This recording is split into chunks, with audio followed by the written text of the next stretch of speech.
Young people these days are surprisingly hardworking.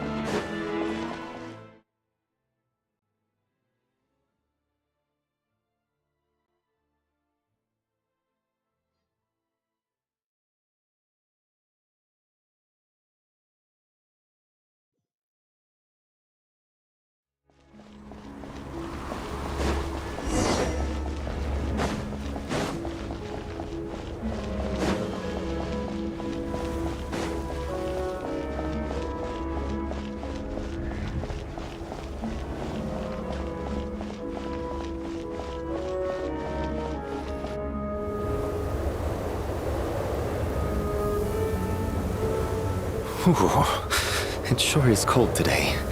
Here to see Odette? I just need to see your tickets for the preview. Perfect. Thank you. I'll hold on to your tickets. Come on in. It's freezing outside.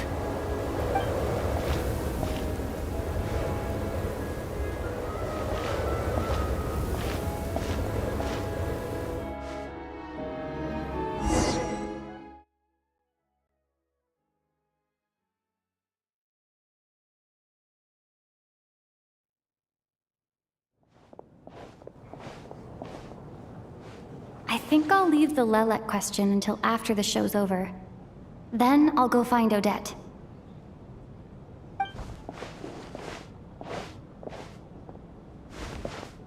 Child said he was originally going to come with Tonya, so I'm guessing Tonya's already here somewhere. Is there anyone here who looks like a Tonya? Let's see. It's a small audience. Makes sense for a preview. But, Mr. Chuganov's back again by the looks of it. Oh, and is that Mitya? And that Fatui officer, Valeri. Guess he must be playing cat and mouse with Mitya again. Oh no, it looks like the show's starting, and I still haven't found Tonya. Never mind. I'll just have to take a seat for now and see if I can catch her afterwards.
Members of the audience, I'm a staff member here at the theater.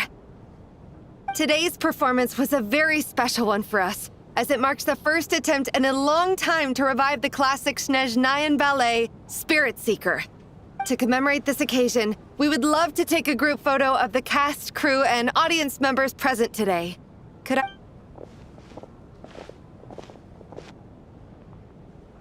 All right, everyone, huddle in a little more. Now, look at the camera. 1, 2, 3.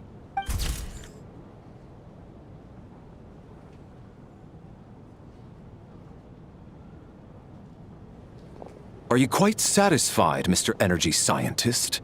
I rather hope you don't have any other escape plans to add to my workload today. What are you talking about, Sarge? This was simply my way of inviting you to watch Miss Odette's new show with me. And wasn't the performance spectacular? In the future, I heartily encourage you to take a leaf out of my book. Find some soul-nourishing pastimes to enrich your time outside of work. It was indeed a fine performance, but I must correct you on one point. This is not time outside of work. These are working... Working hours and non-working hours are just a social construct. Human technology can never advance if we're too rigid in our thinking, Sarge. May we leave now? Already? I mean, I was kinda hoping to soak up the atmosphere for a little longer, but... No? Okay, guess I'm pushing my luck. Off we go then, Sarge. Back to the land of working hours. Lead the way. That has to be her. She's the only person in the audience around Tonia's age. Excuse me? Are you Tonia? Huh? Your brother's busy today, so I took his ticket. Don't worry about him. He's fine. Oh, okay. Sorry for the trouble. What's wrong? Are you sick? No, I'm fine. Maybe she caught a cold on the way here because of the weather?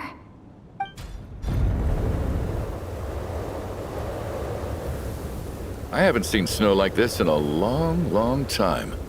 It's most unusual. I know. It's completely white out there. You can barely see a thing. I've never seen such heavy snow in my life. Let's wait it out for now. You'd be lucky not to freeze to death in this weather, let alone find your way. Well, look at that. Maybe we shouldn't be in such a rush to get back after all. What do you think? Let's wait and see. Why do you need to take it so seriously? Fate has given us this wonderful chance to take a break. We owe it to ourselves to make the most of it. Come to think of it, there's a small inn not far from here that always keeps plenty of extra blankets on hand for guests. I know the route well. Shall I head over and borrow a few blankets? That way, anyone in a hurry can wrap up warm for the journey back. Sir, there's really no need to go to all that trouble. Hey, it's no trouble at all. Wait here, I'll be right back. What a kind gentleman. Very good. My wife and daughter are waiting for me at home, so I shall be heading back as soon as I get my blanket. So... Are you expecting us to go back to the Armory Palace wrapped in blankets too? Don't worry about that. I made arrangements in advance. Should I not return to the Armory Palace within 3.5 hours after Operation Showtime begins, an armed squad will be sent to collect us. They will escort us back. You are one of our key military personnel, so any weather-related risks must be eliminated. Operation Showtime? So, wait. Every single time you drag me back to work when I sneak out, it's a whole official operation? I gotta say, you've really turned this into quite a moral dilemma for me. It's snowing pretty hard out there. I think you should stay here for now. You seem a little under the weather. Sure. My brother might come pick me up in a bit anyway. Time to get to work. I should head backstage and find Odette. I need to look her in the eye and ask her about Lelek. Excuse me, are you looking for someone? Ah, a fan, I'm guessing? Today is just a dress rehearsal, so Miss Odette won't be meeting with fans. She's taking a well-earned rest right now. Sorry, but that area is currently off limits to everyone except the cast and crew. Huh. Bad timing, I guess.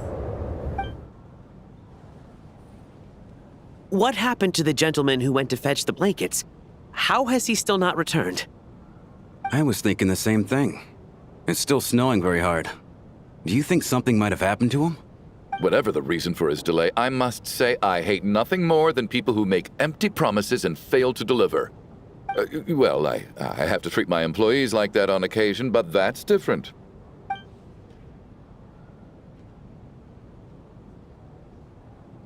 You seem anxious, Mr. Valeri. It's been nearly 4 hours since I left the armory. The army should have arrived to extract us by now. They know how much I despise tardiness and disrupted plans. There's simply no reason that they shouldn't have shown up by now. Surely a snowstorm like this one counts as such. Few things in this world can stop the Sneznyan army, Mr. Mitya. And a snow... Why don't you go out and take a look? They might be right outside, waiting for your orders before they dare come in. An absurd hypothesis. I have no intention of leaving your side for even a moment until I have escorted you back to the Armory Palace. This doesn't look like an ordinary snowstorm to me. That guy who left earlier. It looked like he just vanished into thin air. Either that, or my eyes were playing tricks on me. A man-eating snowstorm? Come on. Night hasn't even fallen yet. Spare us the ghost stories.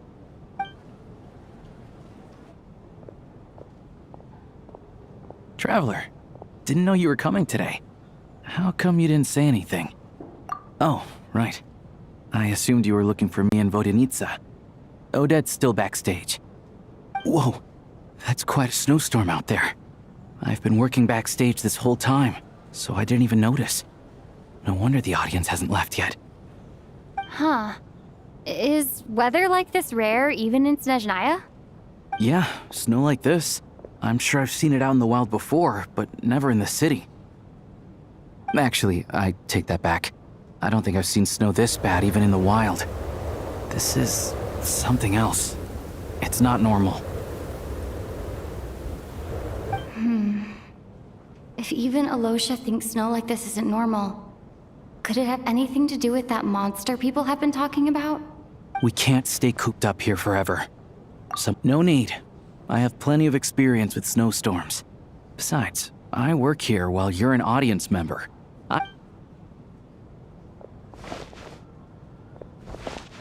Everyone by the door. Careful not to let the snow soak into your shoes. In a snowstorm, you gotta look after your toes above all else. Heading out, my man? Be careful. I've been told the snowstorm eats people alive. Thanks for the advice. I am planning to be careful. I just want to take a quick look at the situation out there.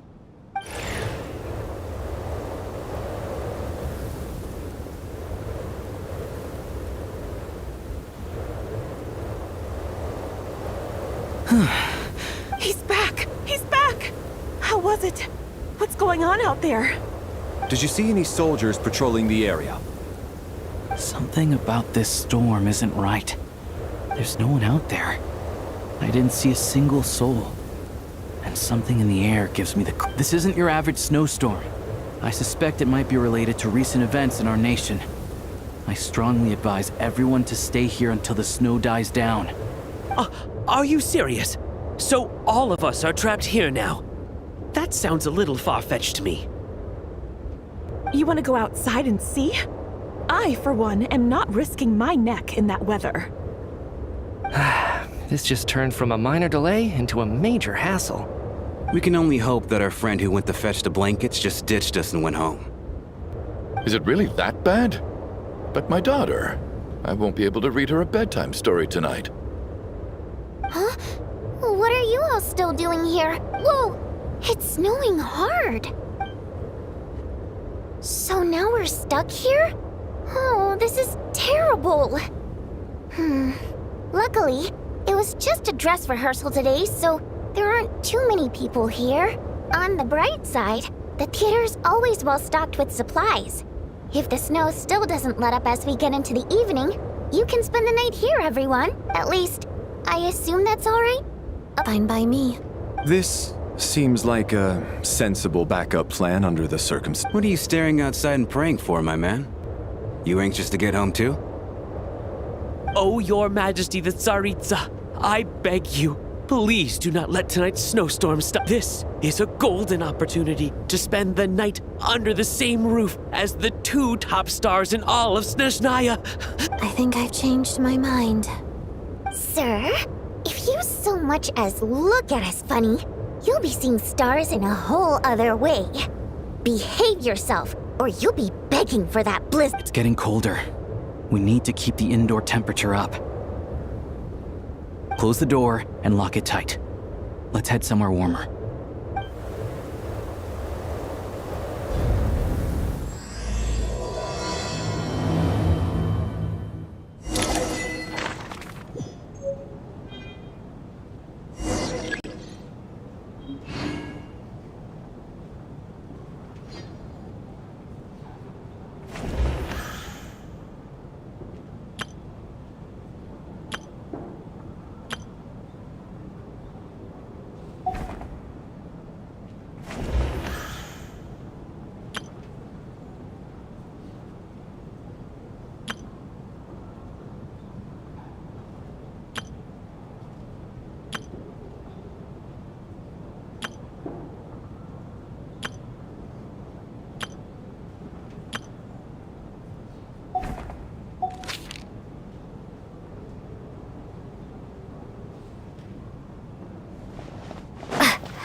And then there's the aristocrats. Easiest of all to deal with. You don't need to use any force whatsoever. All you have to do is show them the rope you plan to tie them up with. Do you know why? I don't. Because nothing horrifies them more than the thought of a cheap, coarse rope leaving creases on their precious million more coat. They'll do whatever you ask to avoid that fate.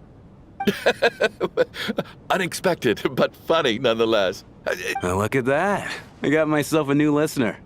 Hey there. Let me introduce myself. The name's Shram, and I'm a mercenary. The kind that gets paid to do odd jobs for rich folk. And I am Chuganov, an entrepreneur. If my name is unfamiliar. Are you really that famous, Mr. Chuganov? How come I've never heard your name before? Excuse me? Is that a joke? Or are you being serious? Oh, I'll have to ask my rope later. He's probably tied up more entrepreneurs than I've ever heard of.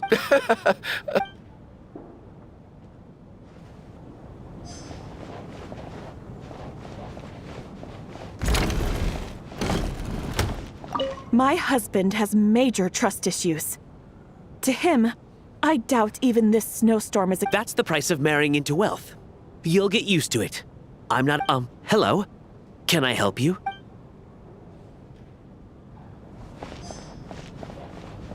How are you feeling, Tonya? I'm fine.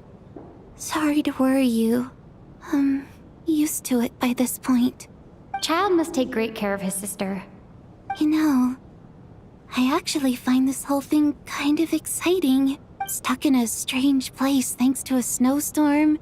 Having to spend the night with a bunch of interesting characters. Exactly. It's like one of those stories where an ordinary... I'm fine, really. Look after yourself. Otherwise, your brother will come after me.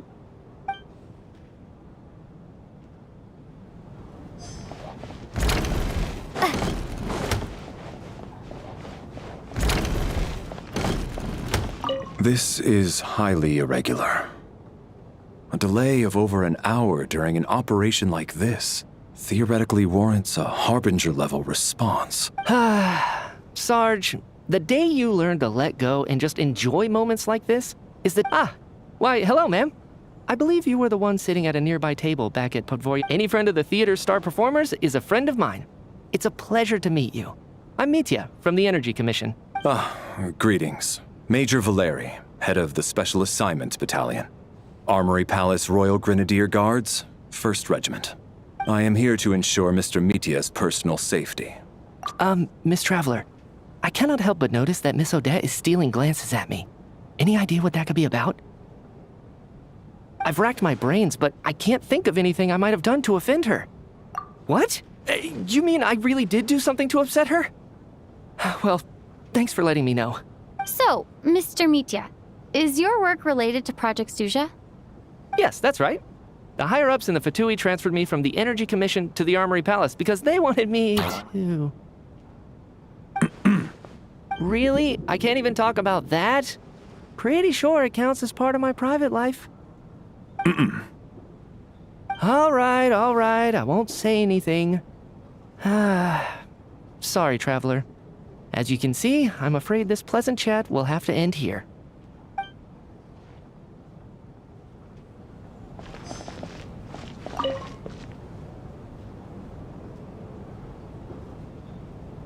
I don't think it's ever been this lively backstage before. Hey, have you seen Chuganov? I heard he was coming today. I'm with you. This could be just the chance we need. Yeah, I gotta figure out a way to coax some more intel out of him.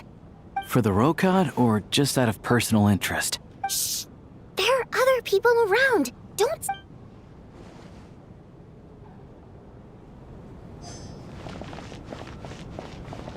I have to say, even though today was a rehearsal and there were some hiccups along the way... I couldn't agree more, especially considering the weight of the subject matter.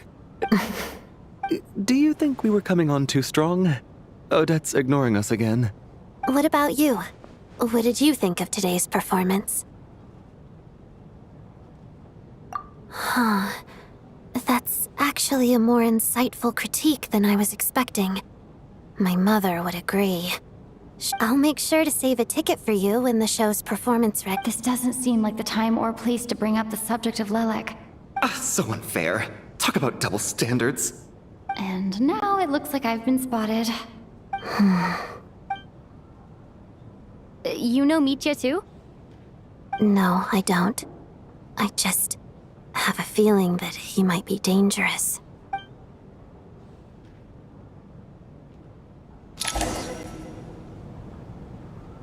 How's it looking, Alosha? No change from this afternoon. Heavy snow with no sign of slowing down. May I have your attention, please? The storm is unlikely to stop tonight, and we at the theater owe everyone here a duty of care. Therefore, we strongly suggest that you stay on site overnight, and in a few short moments, we'll give you a tour of the theater's various quarters. You can choose to sleep in the VIP room, the office, or backstage. I'll pass on sleeping on the stage. What if the snow is stopped by tomorrow morning? The early birds in the audience might think we're part of some experimental new show. A drama about sleeping? That could be fun. Maybe we could come up with a title for the production. What? Gotta admit, I didn't get that one. Anyone who doesn't wish to sleep on the stage, please follow me. I'll show you to the rooms.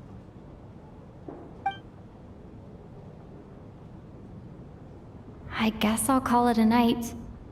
Though, I feel like I won't sleep very well without Paimon here.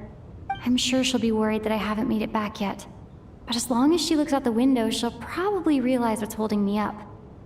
I wonder if she's feeling any better yet? At least she hasn't been getting any worse.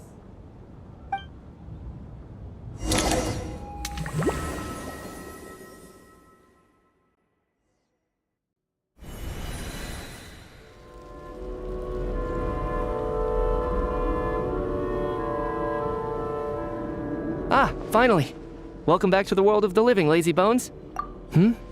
Still waking up, huh? You know, the black mist. It's been chasing us from below ever since we were born. You're just dozy. There's no way you've forgotten. Come on, let's keep heading up. Onwards and upwards is the only way to survive. Here we go again. That endless march towards survival. What's going on? That black mist down there is creeping me out. The Black Mist cultists believe that being swallowed by the Black Mist leads to everlasting peace. But if you ask me, they're just lying to themselves. We're the only heretics left, the only ones who refuse to give in. We have to keep going. But how do you actually know that they're wrong? Dangerous question there, Torgov. The moment your faith wavers, you start a chain reaction that ends in the collapse of your will. Put the question out of your mind. Stay strong and believe that the... I can't do this anymore. I've had enough of being forever on the run. All this will pass eventually, I promise. Keep fighting. It will be worth... You accuse the Black Mist cultists of being liars. But you're lying too. There is no end to this path. It keeps going up forever. The cult of the Black Mist has poisoned your mind, Sobolova. Are you thinking of giving up as well? I am. I think I'll take my chances with the Black Mist. As much as I detest the Black Mist cultists, I'm just too weary. Then I bid you both farewell. Let me put... Fate always appeared. Their fate was sealed from the instant they entertained doubt.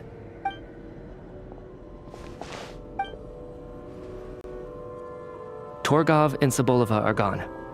I never thought the day would come when even they would be swallowed by the Black Mist. Yes, it looks like it's satisfied. For now, this happens from time to time. But it won't be long before the Black Mist starts chasing survivors once again. Well, we should make the most of the precious moments of rest that those two... Huh? Are you...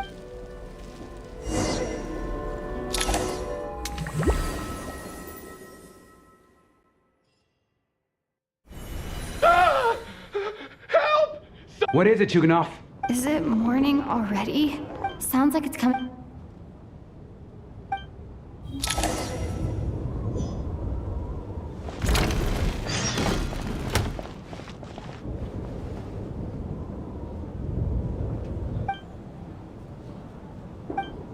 Don't Miss Tonya. Okay. What happened to them?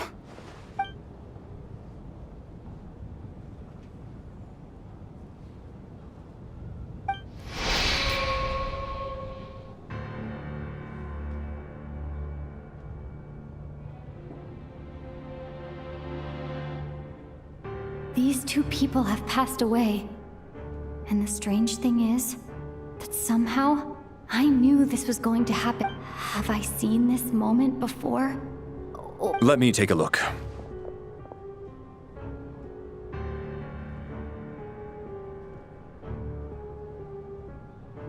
No vital signs in either of them. They're dead. The cause of death, however, remains unclear. But just last night, they were chatting and joking away. Could they have had pre-existing medical conditions? It's hard to believe that they died of natural causes. No. Who was the first to discover the bodies? It was me. But these deaths have nothing to do with me, officer. Then I noticed that the door to this room was open, and it looked like there was a man and woman inside. I can corroborate this. I was doing my morning exercises near the stage.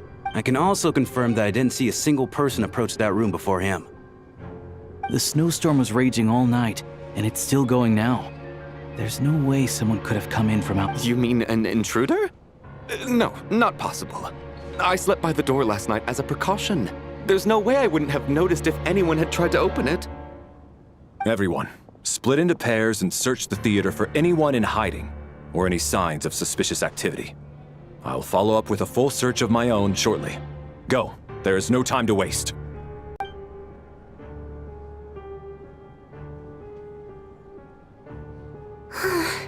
Nothing on your end either? Backstage is clear. No signs of suspicious activity. We checked the basement. Also clear.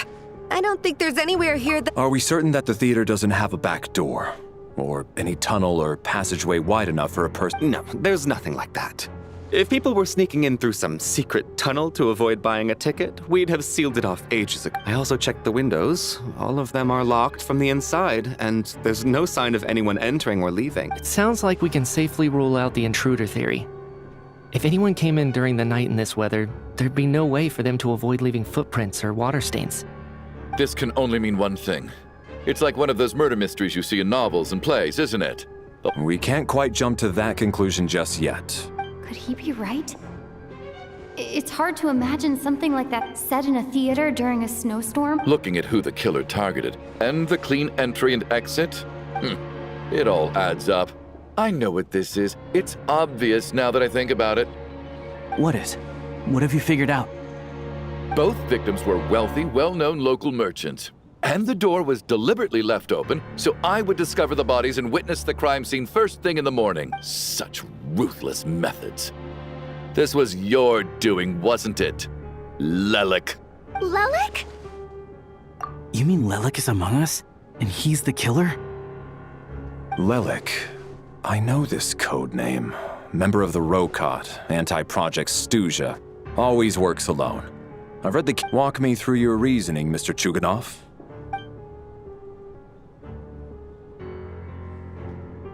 What now, huh? What now, Lelik? What more do you want from me? I already voted against Project Stuja at the Snezhno Gradvecha. You snuck into my house the other day while I was asleep. Left a threatening letter. And I did all that you asked. But Project Stuja cannot be so easily shaken. Not with the rooster in charge. So he really was threatened by Lelik. And now you're resorting to murder to threaten me. Isn't that right? I knew it. The Rokot despises the rich. The lie. Show yourself! Which one of you is Lelik, Tell me! I'll do whatever you want! Just stop playing these mind games! Was this really Lelik's doing? Would Odette really do something like this? If Odette really is Lelik, this seems out of character. But I'm probably the only one here with a compelling theory about Lelik's true identity. But if I reveal it now, what should I do? I don't think it's likely that Lelik killed anyone. At least from the stories I've heard. He's never killed anyone before. and his name has never come up in connection with any murder case. Besides, even if Lilac did want to threaten you, why resort to such an extreme and roundabout method? It's... Vodianitsa doesn't know that Lilac might be Odette, but her assessment is pretty much identical to mine. Miss Vodianitsa, why do you suddenly feel the need to speak in Lelac's defense? Defense? Oh, no, it's just...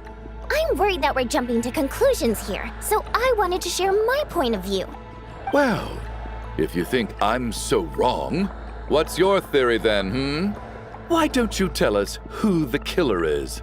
The case is still evolving, Mr. Chuganov. Please do not prevent others from expressing their opinions so early on in the discussion. Even so, there's no denying that the recent threat received by Mr. Chuganov may well be an important clue. So there's still a good chance that Lilac is right here among us. I can't do this anymore. I don't care if it's still snowing outside. I have to get out of here. Whoa, take a beat. We all know it's far too dangerous out there. Even the soldiers couldn't get to us. Go out that door, and you might not live to tell the tale. And whoever this Lilac is, they're surely not going to murder anyone in broad daylight. Be sensible, my man. You're safer inside. As much as I regret having to say this, I'd like everyone to cooperate and refrain from exiting the premises until further notice, because as things stand, every one of us is now a suspect. Unless anyone has further information to share, let's adjourn for now.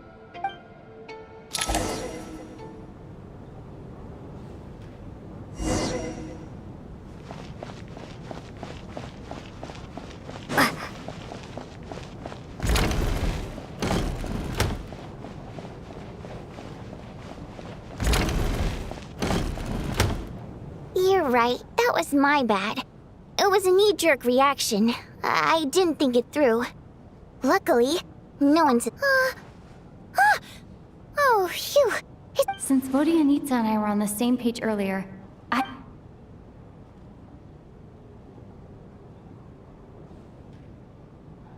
Whoa. Are you serious? I don't know if this counts as gossip, but it's definitely on track to be the... Odette? Really? Odette? Oh god, how dumb does this make me look?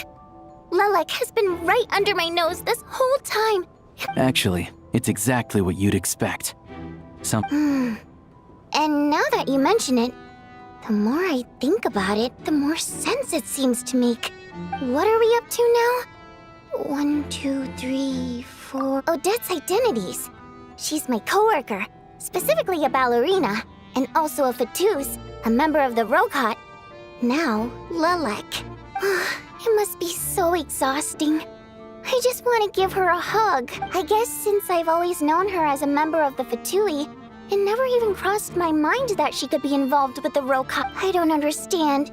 If she's with the Fatui, what reason could she have for being so opposed to Project Stusha? Probably best if you ask her that in person. Well, since you waited until now to bring this up instead of announcing it to everyone earlier, Lilac may not follow orders from the Rokot leadership, but as far as I'm concerned, she's never crossed the line. We need to confront her face to face. Do you think she'd really admit to being Lilac? I don't know. We'll have to see how it goes. For now, we'll work on the assumption that she didn't kill anyone, and now's her chance. Odette's alone. Let's go. Hey, Odette. What is it, you guys?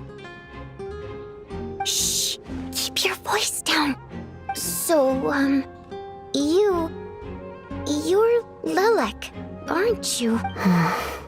Alright, fine. You don't have to say anything or explain yourself. None of us believes you'd kill innocent people.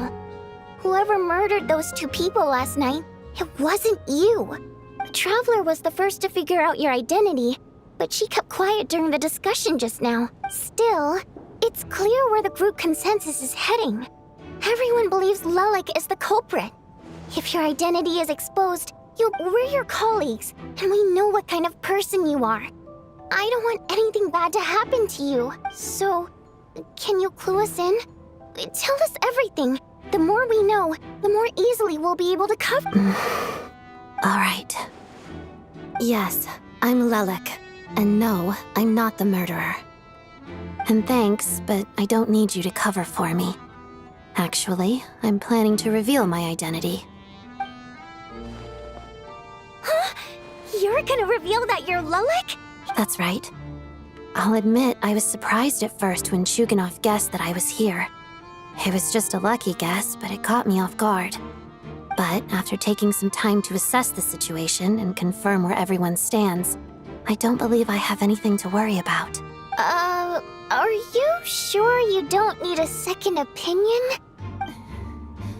Mr. Valeri! What?!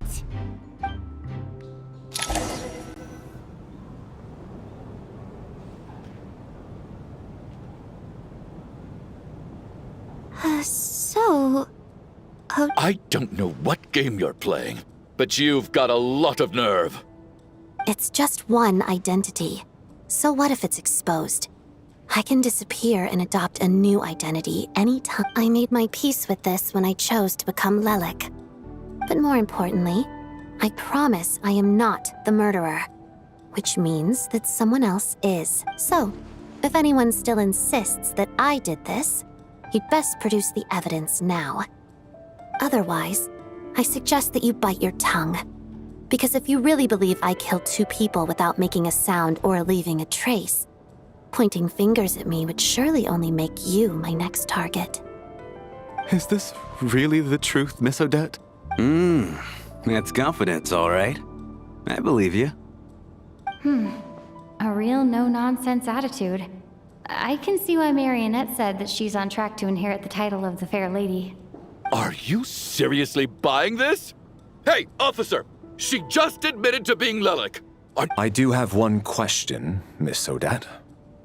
Why have you chosen this moment to come forward? If I didn't say anything, everyone would be focusing all their efforts on finding Lelik, and that is exactly what the real culprit wants. I don't want to be the scapegoat who lets the murderer get away with this crime.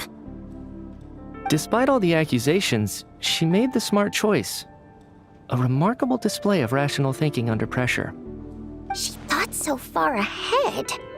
Ugh, why do I always feel like I'm one step behind her in every— You've convinced me. Dealing with the murder case remains the top priority right now. Let's put the name Lelik and all related incidents aside until further notice. Nevertheless, the group still considers you the prime suspect. I assume you have no quarrel with that, Miss Odette? I understand. You're welcome to keep an eye on me around the clock. I have no objections. Mr. Chuganov? For my wife and daughter's sake, I'll let you off the hook for now. But don't think you're forgiven for breaking into my house and threatening me. Just...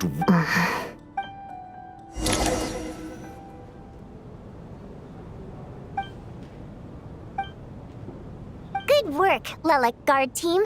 And Lelik, too. Here, have some hot water.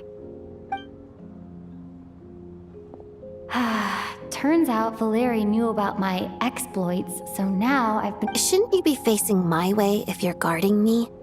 At the moment, it looks more like you're my bodyguards. If the true culprit is indeed still at large, as you have claimed... Don't worry, Tonya. We'll get through this. Once the snow stops, the officials will step in. But once the snow stops, won't everyone just leave? You're gonna miss us, huh? Well, some of us work at the theater, so we'll still be here. I'll even give you a special backstage pass. Really, Miss Vodyanitsa? That's awesome! You've made a fan for life. Aw, you're so cute, Tonya. All right, let's swear to it. I promise to give you the pass, and you promise to never change your promise. Don't indulge her, Tonya. You don't have to swear an oath over things like that. You really do get carried away sometimes, don't you, Miss Vodyanitsa? Hey!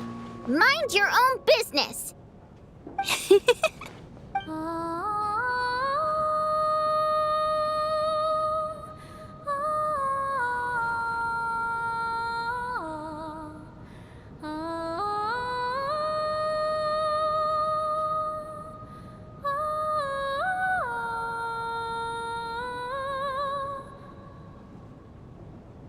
Don't be nervous, Miss Water Imp. Everyone's here. There's nothing to be afraid of. Excuse me? Do I look nervous? Don't... No. You sound nervous, lass. Oh. Wait, but how... Okay, plenty of people know that I'm a water imp, but still... How come you understand our primary mode of expression? Primary mode of expression. I've not come across that concept before. Do enlighten me, Vodyanitsa. Well, it's just... We water imps tend to communicate our emotions to each other by singing, rather than facial expressions. The emotions we convey through song take precedence over our facial expressions. So, we think of it as our primary mode of expression. I'm impressed, Shram. I didn't take you for a man of culture, but you're clearly rather learned. It's not about being cultured or not. The thing is, this mode of expression can usually only be understood by other water imps. And yet, you're clearly human, Mr. Shram. It's really not the big deal you're making it out to be. I think I just have a knack for it. Plus, I have a... very close friend who's a water imp. Anyway, we spent so much time together that before I knew it, I noticed I could understand her expressions. Oh, I guess that makes sense. Still, the fact that you have a water imp friend is even more surprising. Hey, what are you implying? You're not secretly insulting the audience in your songs, are you? Heavens, why would... It's getting late. We should discuss our sleeping arrangements for tonight.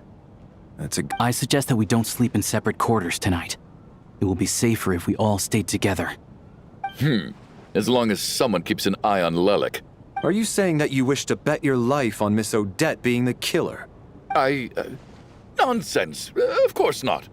Then I propose the following arrangement for tonight. The travel... An excellent idea. This allows us to handle the night watch while also keeping an eye on Lelik. I expect that plan took you quite some time to come up with, didn't it?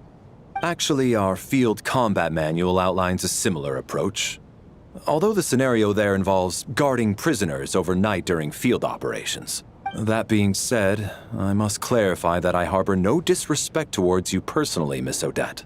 In fact, Lelik's numerous covert operations make fine textbook examples for military agents. I care less about respect and more about the fact that you just robbed me of 2/3 of my sleep tonight. I'm calling dibs on being the first to rest. Good night.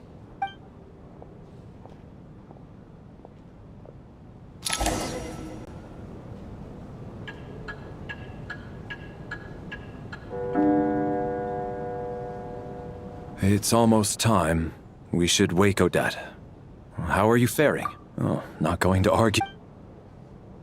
It's finally time for Odette and I to share the night watch. I should wake her up.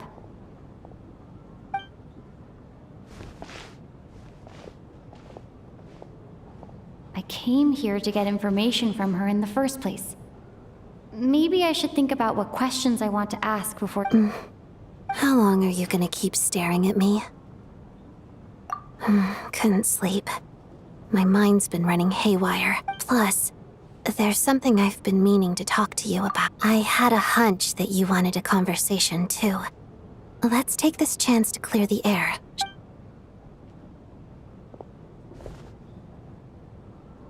I just had a simple question for you, really. It's... Rosaline. In her final moments, did she have any... last words or anything? I see. Well, that was no. She was utterly ruthless in pursuing her goals. That kind of person should be hard to miss. And yet, even though I never approved of her methods, and she was an abrasive person... Oh, she told you. I guess that makes sense. I think she and Rosaline were on pretty good terms. Yes. Rosaline wasn't the kind to gossip about this sort of thing. When I was a child, I had to join the Fatui for the sake of my mother and me. It was extremely grueling, and it didn't exactly come naturally to me. All I could do was try to ignore the biting cold and practice. I was a newcomer who'd managed to make a good first impression on a harbinger. There was pressure to live up to her expectations. Every day was a struggle against the cold, pain, and fatigue. And most nights, I struggled to fall asleep. After enduring all that, I've become almost immune to the sensation of pain. Surely, any child who had to experience that would grow to hate her lot in life. Don't you? So, I put an equal amount of effort into my ballet. Because in my young mind, that was the only way to defy my fate. It was my way of telling her, the Fatui's demands and your expectations of me are not what I wish for. One day, I think she probably blamed my poor performance in training on my passion for ballet. She knew my heart wasn't in it. One time, when I was secretly practicing a dance at night, she suddenly showed up. I told her, "You don't deserve to watch the dance I learned from my mother." She looked stunned. I guess she was surprised that I lashed out first, before she had the chance. But strangely enough, on that occasion, she wasn't fierce with me like she was during training. Instead, she fell silent for a moment, and then after that, she never interfered with my dancing or asked me how it was going. She never came to watch me dance again either. She was. But even now, whenever I take out this core Ignis, I can't help but think of that night, of the look on her face. Sort of. Although gift might be too kind a term. This is her flame sealed within ice. She knew the location of every piece of core Ignis. If any recipient started acting suspiciously, she'd be on to them immediately. So, when news of Rosaline's death reached Snezhnaya, many people immediately crushed their core Ignis. It gave them a profound sense of relief, like they'd broke, but I kept mine. With my sensitivity to pain being as dull as it is, the warmth from this core Ignis is one I still wonder. Did she really come to stop me that night? I wasn't sure, but I was scared, so I said some really awful things. I guess she didn't leave anything behind. Not that I expected her to. It's fine. It's just a bit of a shame that we couldn't settle our differences before the end. She did. Are you sure she was talking about this event? No, she didn't. I didn't even find out that she'd gone to Mondstadt until a while after she'd left. Wait, in that case... Okay, I will. Thanks for letting me know. There's something I'm trying to figure out. I'm beginning to suspect that Paimon's mystery illness is being... Paimon's very important to me, so I have to get to the bottom of this. I figured that since you're Lelek, you... The ultimate goal of this energy experiment is to create a weapon for the The weapon's construction was completed in Nodcry. Now, all that remains is to arm it with a sufficiently powerful energy. Yes, the weapon's development and all the related experiments are overseen by Lord Piero, the Jester, and the lab is located deep within the Armory Palace. I'm not sure why this experiment would be making Paimon feel unwell, though. The best way to get to the bottom of it would be to go there in person. Once we get out of here, I'll help you apply for an entry permit.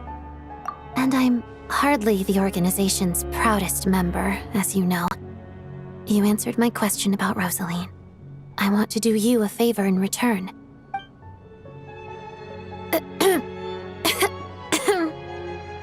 Huh? What's wrong?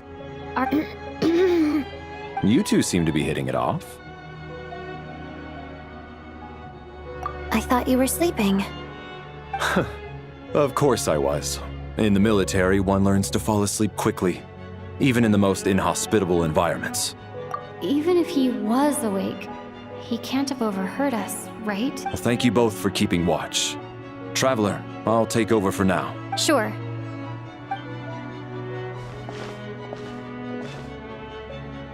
This is our second night here, but at least I found out a little more about Paimon's condition. I hope she's been sleeping well the past couple of days. Huh. Why do I feel like I'm being watched? Seriously? Is this payback for when I stared at her? Never mind. I'd better try.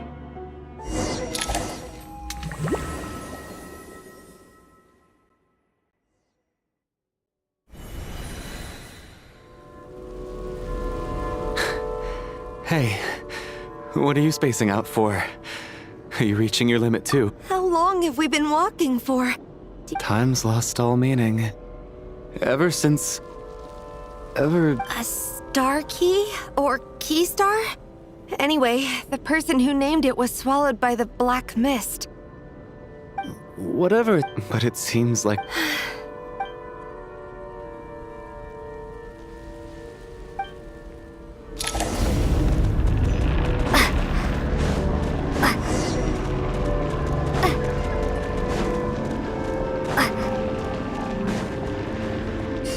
Monsters!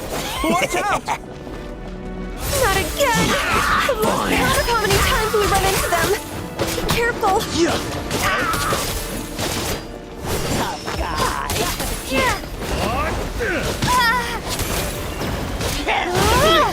What the?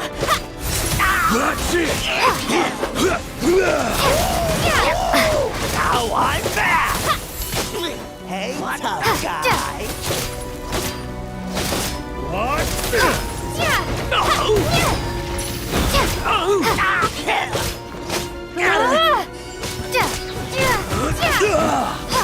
Shut up!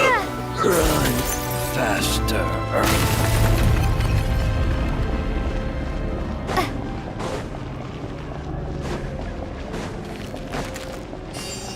Here they come again!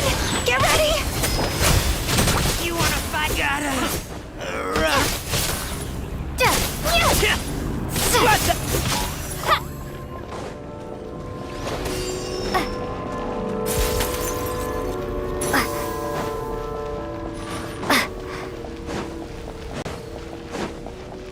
Monsters ahead of us?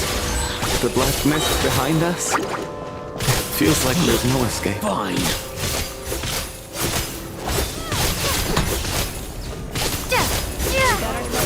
Shut up!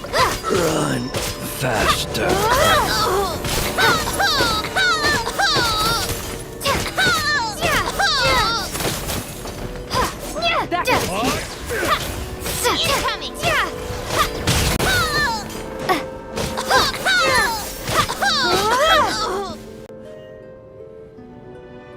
Are you hurt, Coolish?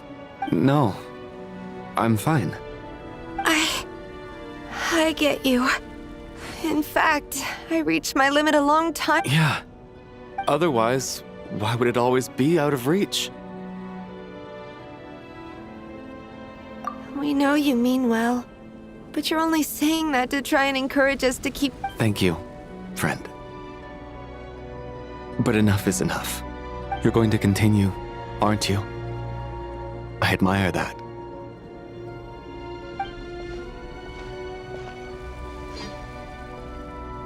It's not an illusion. We really are getting closer to the star. Congratulations. You're the first person to...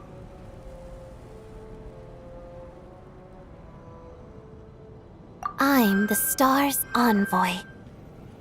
The black mist has stopped rising. Its hunger is satisfied for now, having devoured your two companions. This is a good opportunity.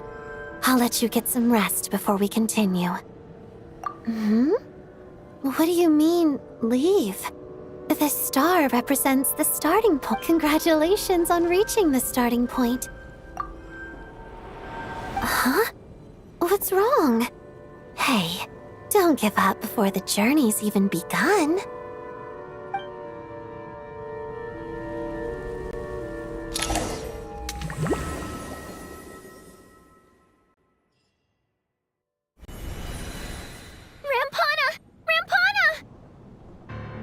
Is that Vodyanitsa's voice? Wake up! Please, wake up!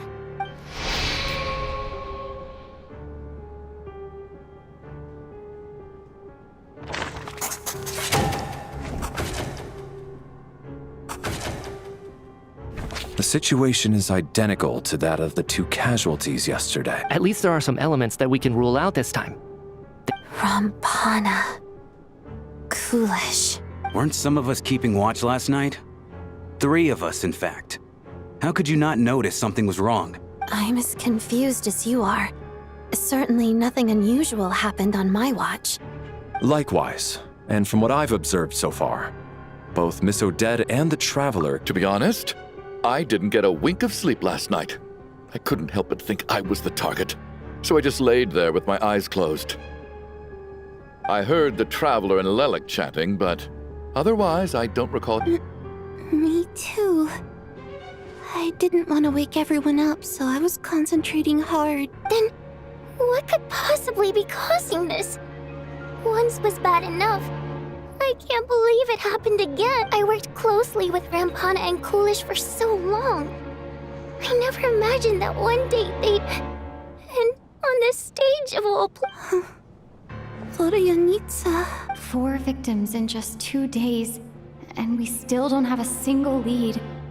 I need to get to the bottom of this as soon as possible. And above all, keep Tonya safe. Still snowing? Yes, I just checked. Still no sign of anyone outside. So we only have ourselves to rely on. If you ask me, this killer can clearly strike whenever they please. But Lelik must be an expert in poisoning. Clearly she used some poison that can't be detected on the corpse. Here we go again.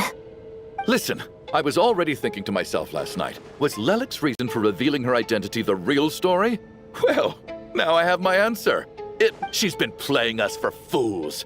You get off on this, don't you? Revealing your identity, only to carry on with your killing spree? That's a hideous thought. One that only a hideous mind like yours could dream. How dare you? That's enough! Yesterday, you named Lelik as a suspect because the victims were both wealthy merchants.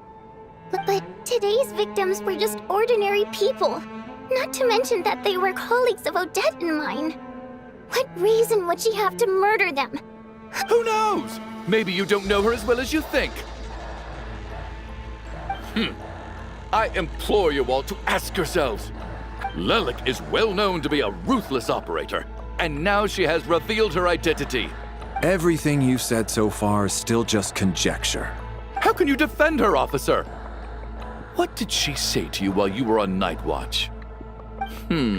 Maybe I shouldn't be so surprised. You military types are always colluding with all so you can get your grubby paws on our hard-earned fortunes, then tell us to fall in line. Don't you dare!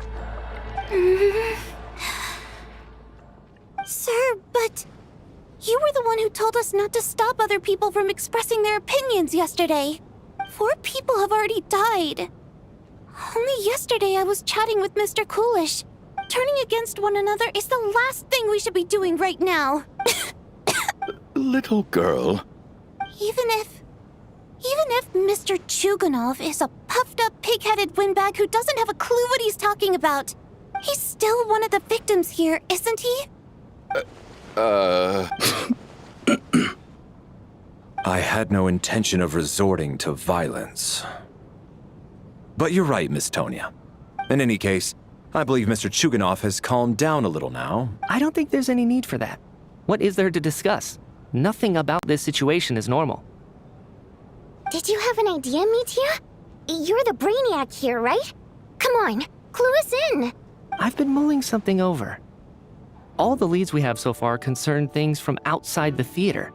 Miss Odette's alter ego, the threats Mr. Chuganov received.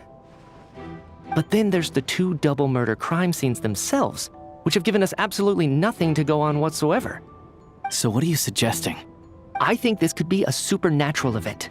It isn't characteristic of human-on-human homicide at all. Correct me if I'm wrong, but aren't you supposed to be a scientist? I got into scientific research because of my insatiable curiosity. But If the present situation defies all known scientific explanations, I don't mind. Now that you mention it, I remember when I first came to the theater. Haunted? Yeah, I think I heard the same thing. But I mean, they're only rumors, right? Well, this has taken an unexpected turn. A haunted theater? If Paimon were here, she'd probably be hiding behind me in fear right now. Why don't we take this opportunity to look for clues again with a more open mind? Maybe a different perspective will help us see something different. Very well. Whether it's criminals or ghosts we're looking for, the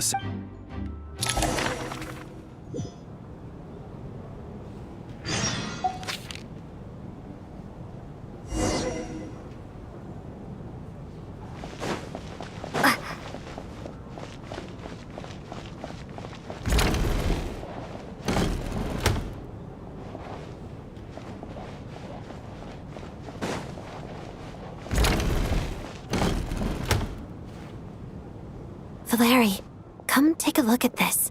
some sort of notebook. What is it for? It's the on-duty logbook for the theater. Kulish was the main person. He mostly used it to record any unusual incidents during a show, audience numbers, exit. Yes, he'd always have this logbook with him when he checked tickets at the entrance. This should confirm a lot of key details about the recent show.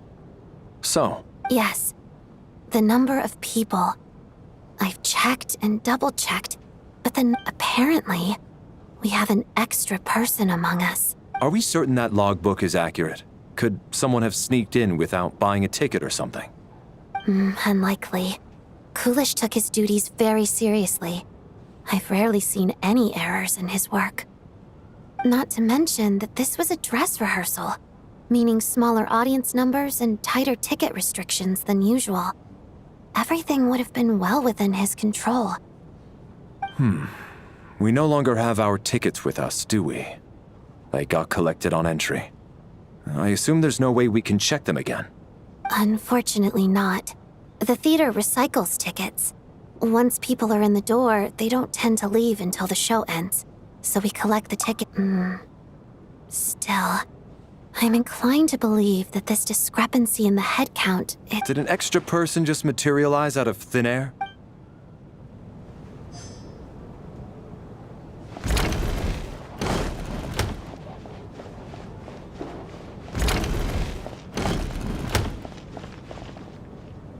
Tonya?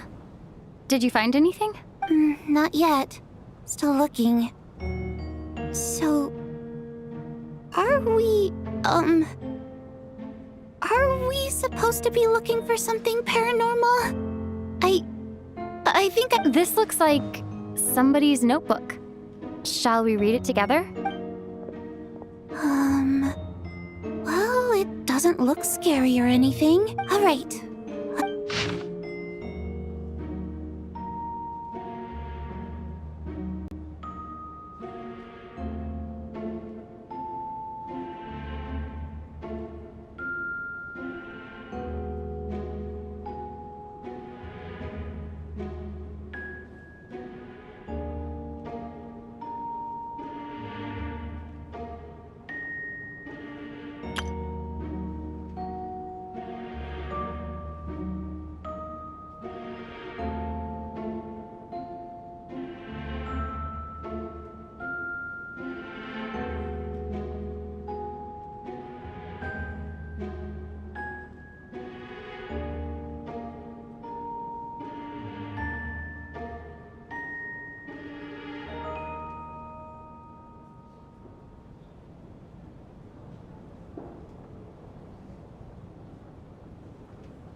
This has to be Vodyanitsa's writing. Maybe it's a little rude for us to peek at this. It sounds like she's writing this for her parents. Because her water imp parents belong to the aristocracy, who were driven out of Snezhnaya by the... We're sorry. It's fine. My fault for not storing it properly. All right, give me my notebook back.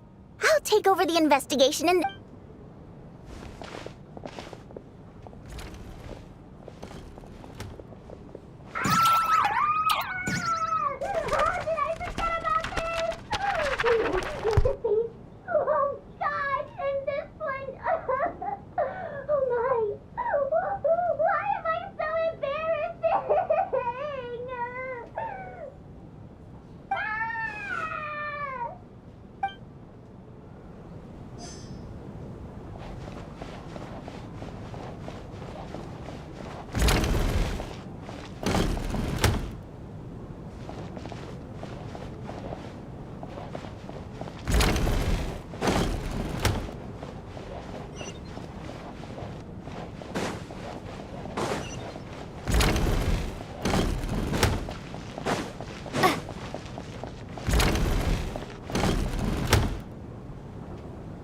Ah, Traveler. Since you're here. Alosha found it. We're both curious to hear your perspective. It appears to be an investigation report.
An investigation report, huh?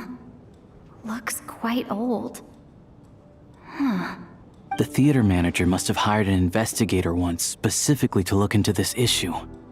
But it doesn't look like anyone ever looked at the report.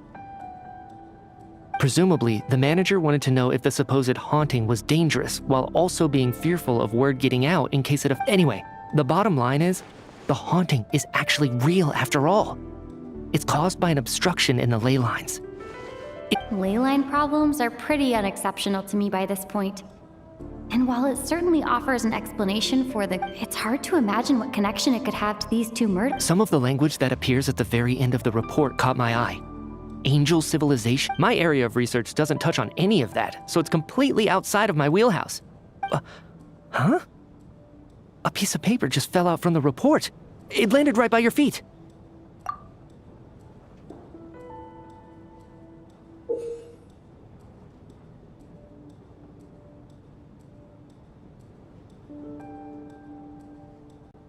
How unnerving.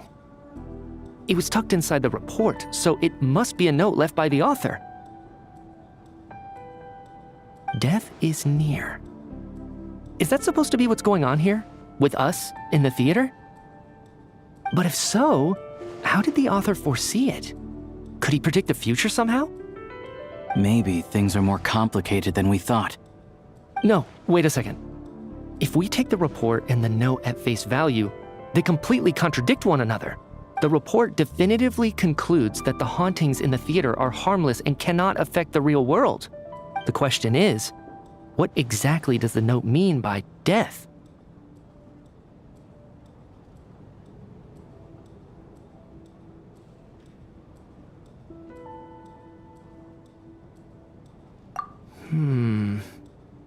The various ways we could interpret this keyword lead in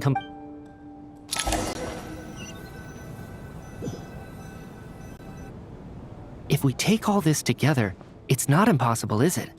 Oh, I beg to differ. This sounds to me like a product of a researcher's vivid imagination. Does it really sound that far-fetched? All right, well, let's treat that as speculation for now. Good. Okay, now that we finally have some meaningful leads, I think it's time to reconvene.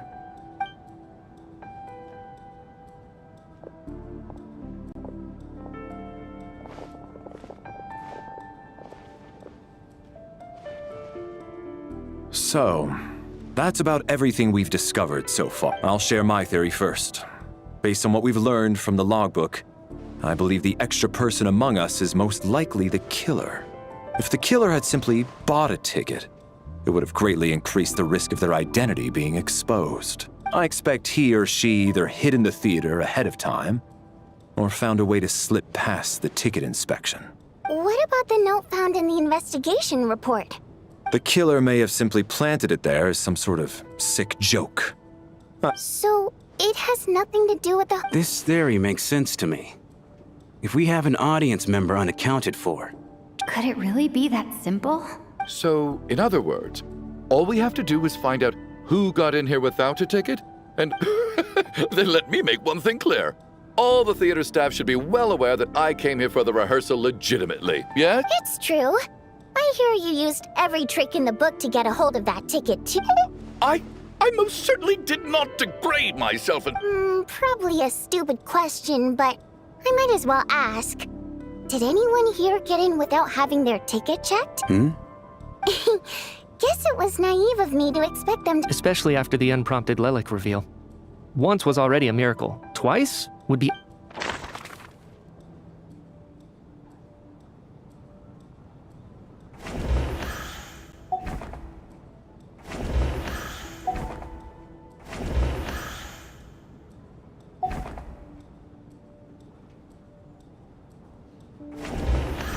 As things stand, the audience head count...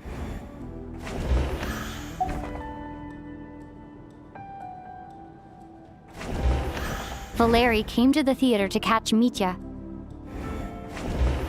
Valeri came to the theater... As things stand, the audience...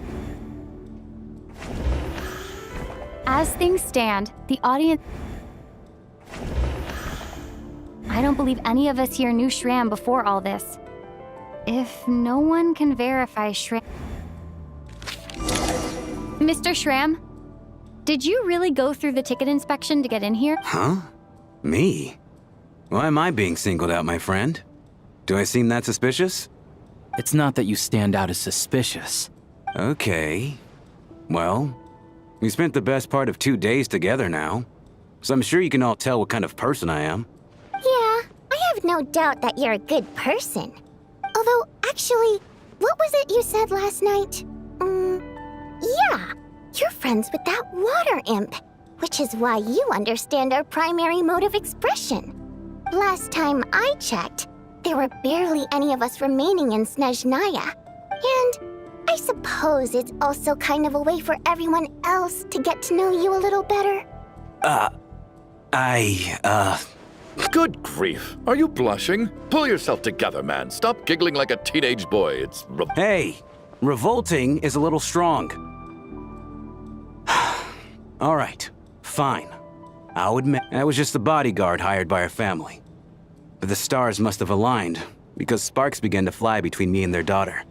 We don't need details. Just get to the point. Okay. I'm just a little hesitant to reveal her name, that's all. You know how it is. These are delicate times. even with me to protect her. If word gets out that she's dating a human, both the Fae and human factions will give her a hard time. Really? Wait, no. Huh? Shram. Why is everyone looking at me like that? Sure. Delicate times? Factions? Yes? You know, the Civil War? Last time I checked, If I'm not mistaken, the last significant civil war in Snezhnayan history was over 400 years ago, when Her Majesty the Tsaritsa had just taken the throne and was consolidating her reign. What do you mean, 400 years ago? What's going on here? Is Shram from the past? All right, Mr. Mitya, you win this round. As far-fetched as it is, it appears that your theory may be correct. I'm just as amazed as you are. Is someone going to explain what's going on here? From the look on your face, you figured it out too, haven't you, Traveler?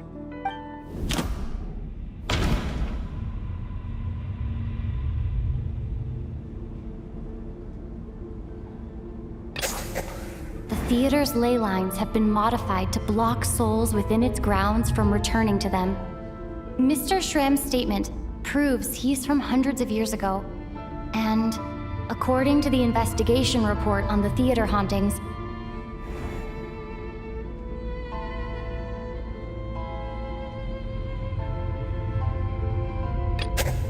this is Mr. For some unknown reason, yeah, that must be the immediate reason why the ticket count.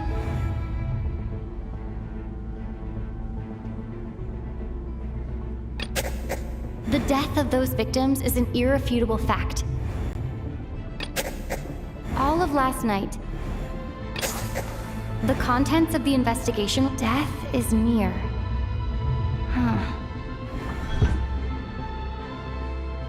Yeah, the logic is clear now. The investigation report said that there would be souls stuck. Mr. Shram must be one such soul who died in the theater a long time ago.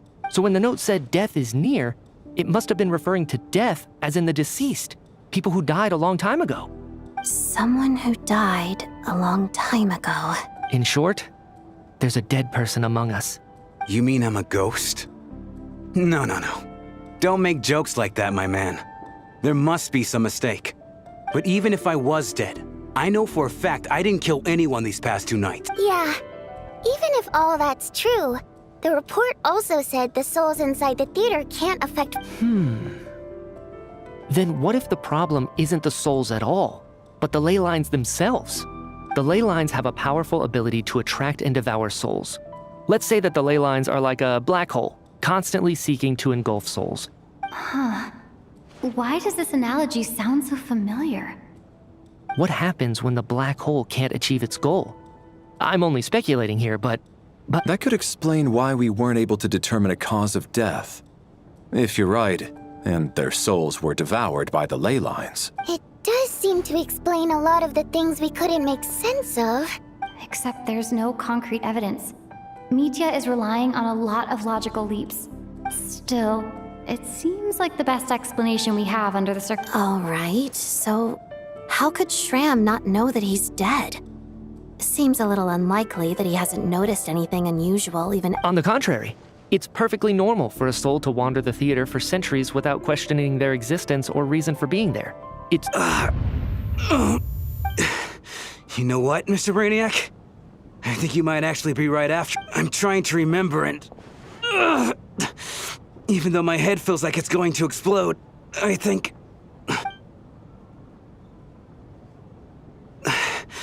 I was the one who didn't want to remember my own death, so I forced myself to forget. Well, I'm sure those are painful memories. My lady and I snuck out to go on a date one day. We bought tickets for the theater. It wasn't really my thing, but I was just happy to be together. All of a sudden, a group of people burst into the theater, shouting for all the water imps to get out, performers and audience members included.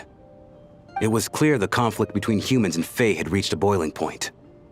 This time, the extremists were even coming after the water imps who had nothing to do with the war. I thought I could pull one over on them. So I took off my jacket, draped it over my lady, and tried to sneak out amid the chaos. But I got caught. They started shouting, calling me a traitor to humanity. But I was going to do whatever it took to buy her a chance to escape, no matter how many people stood in my way. I had to, both as her bodyguard and out of love. It's all right, friend. You can stop there if you want. You don't need to dig all that up again. It's just... Even now, I'm still struggling to accept the truth. If I'd known I was a dead man walking, I wouldn't have dragged you down with me.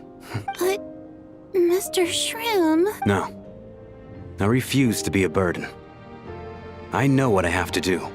I guess it's high time I got a breath of fresh air. Out there, I mean. I'll leave this place. Mr. Shram, I'm sure we can figure out a different course of... My good sir, we both know I'm not supposed to be here. I should have accepted my death long ago. No, I'm speaking on a personal level this time. Let it go, man. Oh, wait.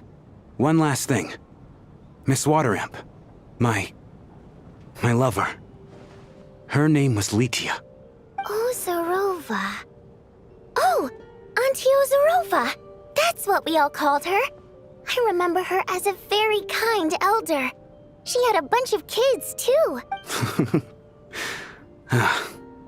I'm so glad she survived. And she had lots of kids? Good. As long as she went on to be happy. That's all that matters. There's no need to see me off, my friends. I've enjoyed our time together over these past...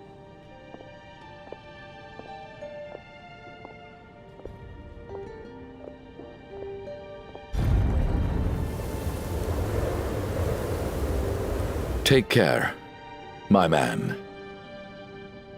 I knew Mr. Shroom was already dead, but... Death is cruel, no matter how we might try to make sense of it. So, was the conflict between Fae and humans really that bad back then? I was only little, so I don't remember much.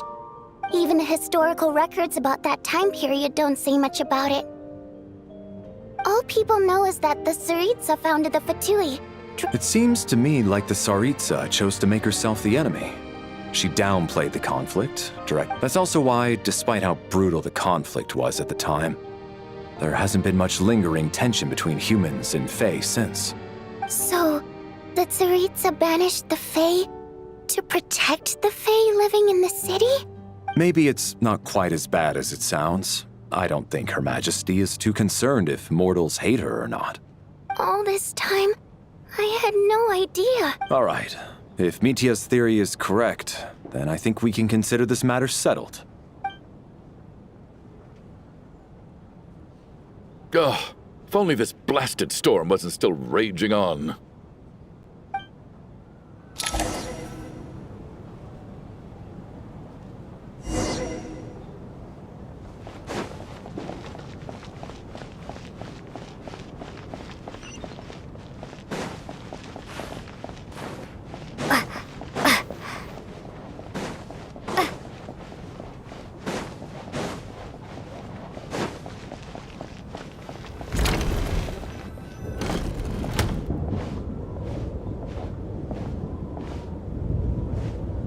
Looks like now we can just rest until the snowstorm stops. I still can't believe Shram turned out to be a ghost who'd been in the theater for hundreds of years. To think he was— Knock, knock. Knock, knock. You know the door isn't closed, right? Think of it as a signal, then. When I'm entering someone else's room and I knock, I'm here as— Thanks. So, why did you come to find me? Is there something I can help with? Vodyanitsa said you knew about my secret identity from the start, but when everyone was discussing who Lelit could be, you were worried that revealing what you knew would be unfair. Yes, It's nothing. I mean, you didn't hold what happened to the Senora against me, so I should thank you for that as well. Actually, there's something else as well.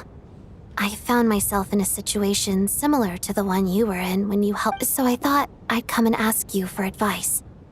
It's about Mitia. Before all of this, the last time I saw him, he was dead.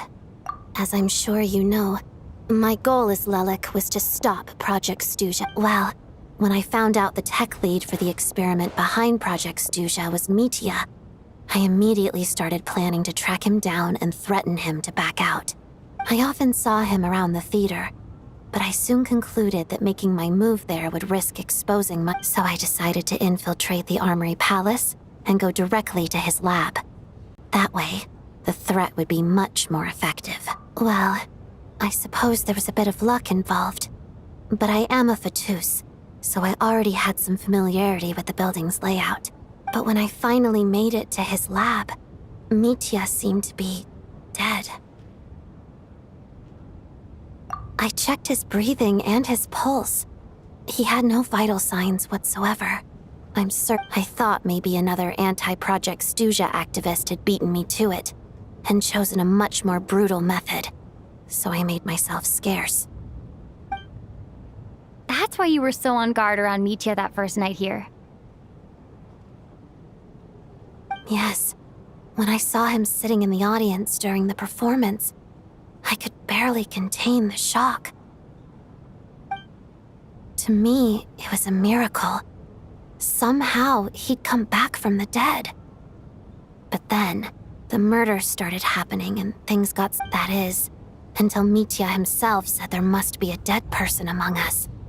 Then, I couldn't ignore it any longer. And yet... you thought that bringing it up right away would single Mitya out. Just... Exactly. I thought there could be something I was missing. Besides, we soon figured out that Mr. Schramm was a ghost. But now it seems like there's another candidate. I understand why you kept it to yourself. There was so much information being thrown around during that discussion. Bringing up Mitya would have... So, what do you think we should do? Let me confirm one thing first. Around a week ago, sometime in the afternoon. A week ago? That's earlier than I thought. I saw him just a few days ago at a restaurant.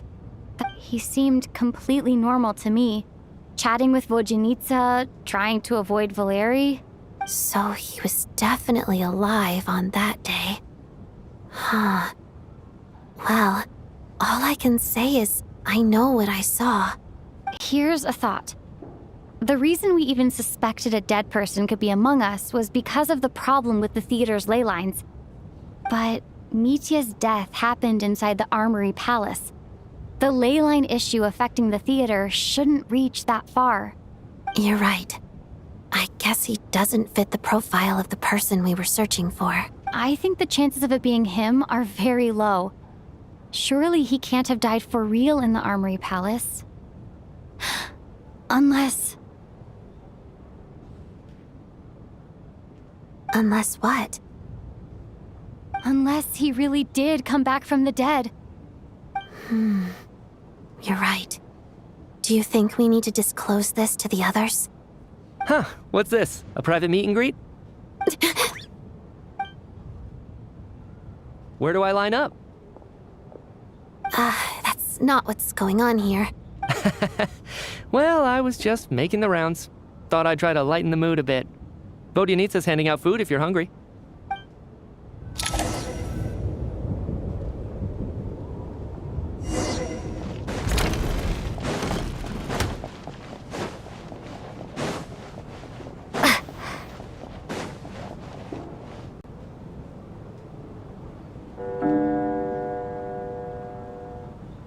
What is going on with this storm?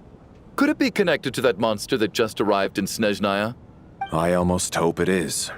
Her Majesty the Tsaritsa left to vanquish that beast herself. Do you think people still feel the cold after they die? Death itself is cold, isn't it? I'm sure the storm will embrace him. Well, I hope he has a safe journey. I'm going to miss him, I think. It's not like we can blame him for Rampana and Kulish's deaths. Thinking back on it, we barely made it out alive ourselves. Once we get out of here, how are we going to explain what happened to their families? Are you okay? Here, take this. I've never used it. Look who's Mr. Nice Guy all of a sudden. Yeah, without Tonya, who knows how badly he would have been hurt. I told you already, I never intended to resort to violence. Duh, bunch of rascals. Little girl? I was rather surprised when you spoke up for me this morning. Oh, no need to thank me. I said some bad stuff about you too. I've been, too embarrassed to admit it, but, you remind me a lot of my daughter. So kind to everyone, but never lets her old man off the hook. Especially when she was little. Every time I took her out... All right, easy now. How? I don't know. It's Are you taking anything for it? Yeah. I'll be fine once I see my brother. I see. We should probably discuss arrangements for tonight, now that the deceased has left our midst. However, out of an abundance of caution, I'll keep watch. Shouldn't we take shifts? I can take one if need. No need. I managed to get a nap in earlier.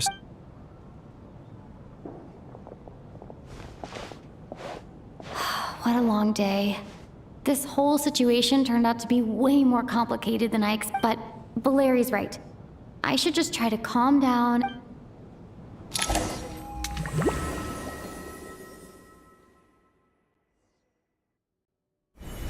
She's awake. She's awake! Get over here, you big lug, and take a look! If you must call me something, call me Mr. Door. The Black Mist is coming. Are you all right? He just seemed to come out of nowhere. Not... Curses! The Black Mist is catching up to us. Mr. Door, I don't believe I've ever seen you around here before. Why is that? There's no need to try to get to know me. Looking for trouble! Quick, get rid of them! I can just push these ones off. Oh. Well, anyway, we're lucky to have you here. Thanks for saving us earlier. No need to thank me. This is where my duty lies.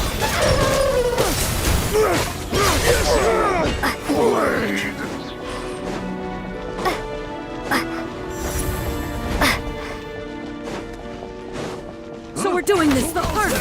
Ready to taste my fists?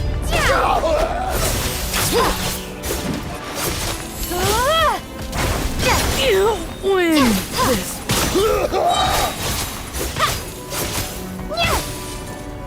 Oh, remarkable work, Mr. Door. If I had your muscles, I'd do the same.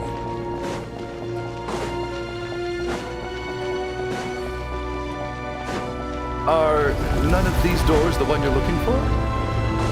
No.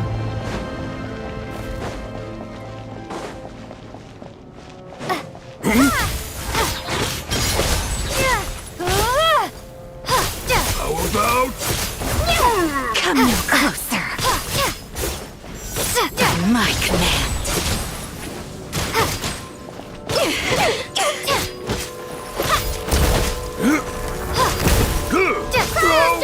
My command. Impossible.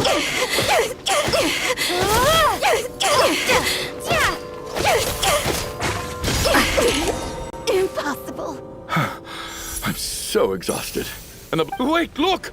There's more monsters down there. No, no! They're gaining on us. Quick, keep going, or they'll be at our Mr. Door, what are you doing? We Found it. This is my door. What? I am a door. This is where... No! You saved us. We can't... You must keep going. But... Oh, you're right. The Black Mist isn't moving anymore. Looks like both the monsters and... I... Surely I wasn't... Oh, okay, good. There's no way we both hallucinate. Getting sleepy?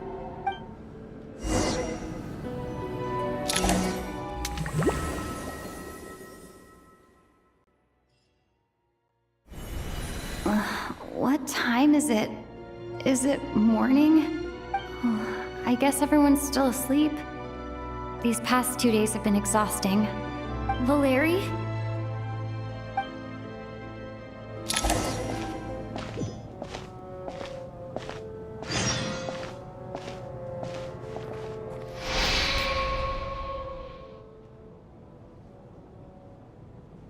Wake up! Everyone needs to wake up!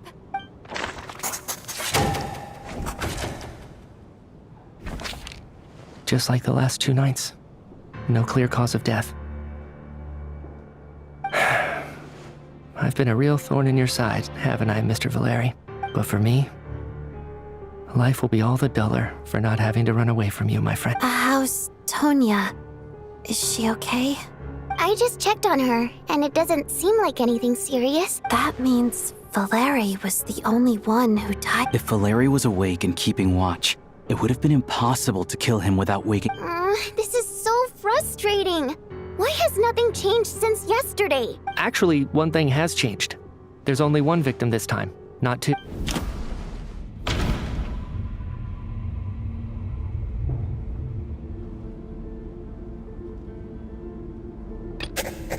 But, Mr. No similar cases. After the deceased Shram left, it's a reasonable conclusion. Oh. The number of people who die each night is equivalent to the number of dead among us. Exactly. We identified Mr. Shram, and the night after he left, the death toll dropped from 2 to 1. By that logic, there must be one more dead person left among us. Another one? But there was only one person unaccounted for in the ticket checks, right?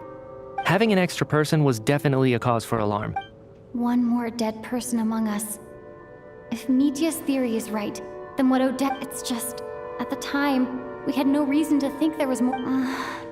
if only we'd taken it more... I'm sorry. This is my fault. I had information that could have been... I'm partly to blame as well. I was too quick to dismiss Odette's concerns. What is this about? What have you two been getting up to behind... Sounds like there's some big news you've been keeping from the rest of us.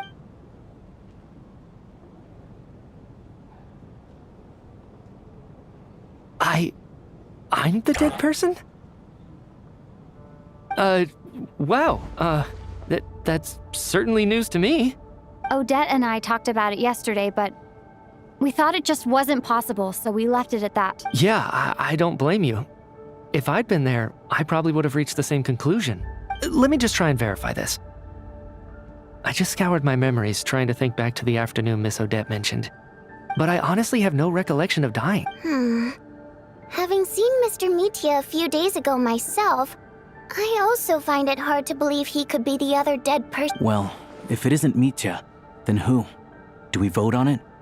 If you don't mind me asking, Traveler, I believe you mentioned that you know Tonya's brother. Had you ever met her before all this? No, never. Wait, are you saying... Now, just 1 minute. I know where this is going. You can't just randomly point a finger at anyone you want. You're in the hot seat, and all of a sudden you want to divert our suspicions onto somebody else? Trying to pick a fight, Mr. Chuganov? Whenever you open your mouth, all you do is attack people, and I've had enough of it. You little brat! Did Mitya ask about Tonya because he suspects her? I suppose I only identified her by age and nothing else. I'm just saying, you're going around casting suspicion on people for no reason. How? I can vouch for her, if nothing else. I've seen her before.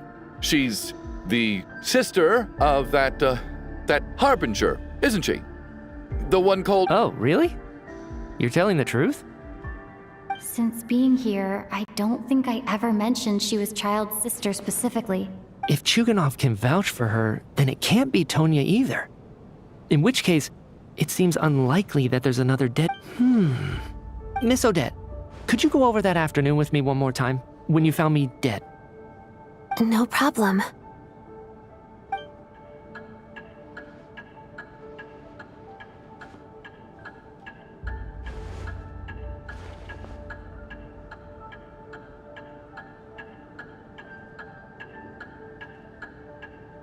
Huh.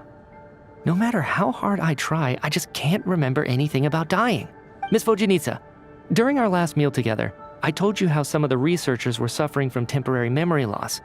Oh, yeah. You said it was hindering the progress of your experiments. Right. And even though I don't remember dying that day, I'm pretty sure I experienced something like amnesia.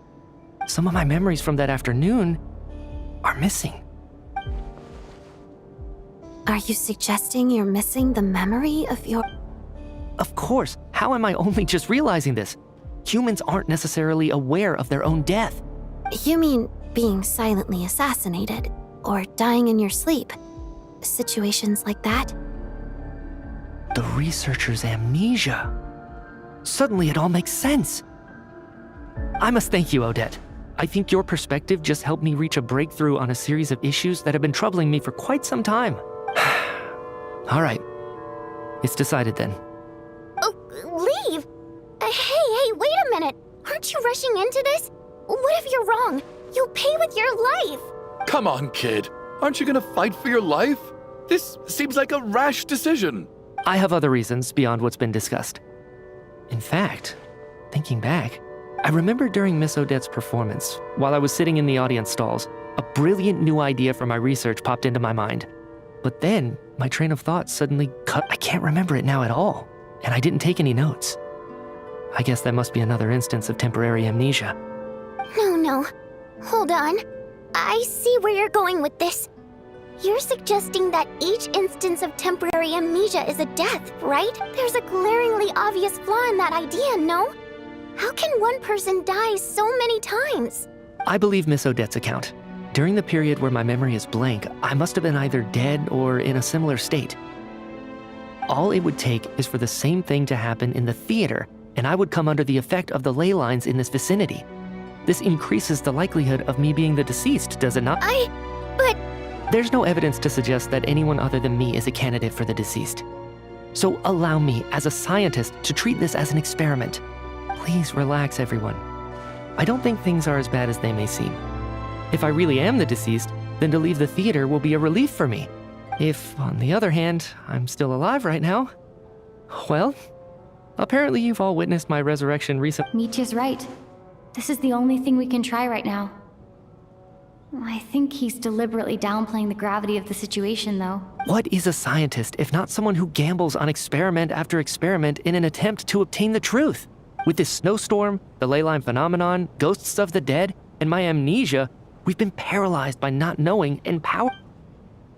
But if I do get resurrected, you can be sure that I'll come back with the truth of all this. Just you wait.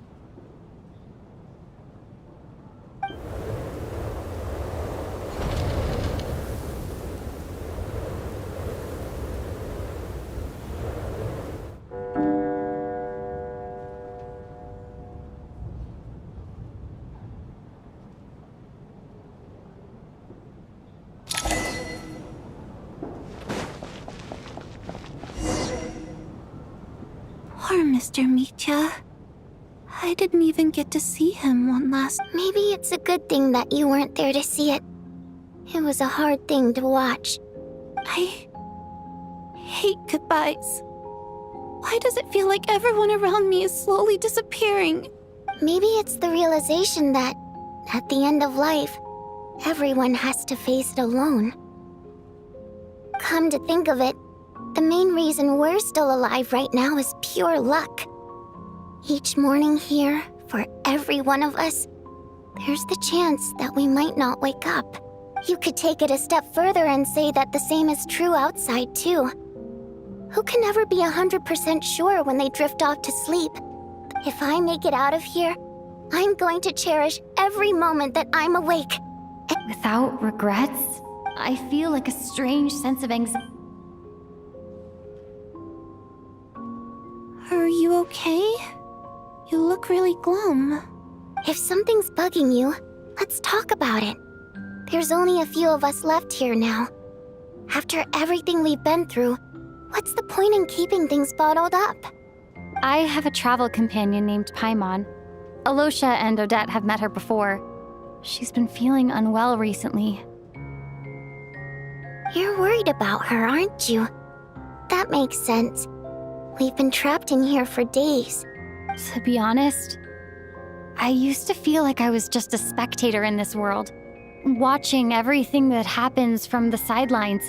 A descender? But with Paimon by my side, over time, I slowly felt my connection to this world growing stronger. She loves eating, sleeping, and having fun, but she's also a great guide. It's her authenticity that makes this whole world feel more real for me. Over the last few days that we've been apart, I've often caught myself wondering, what would Paimon say if she were here right now?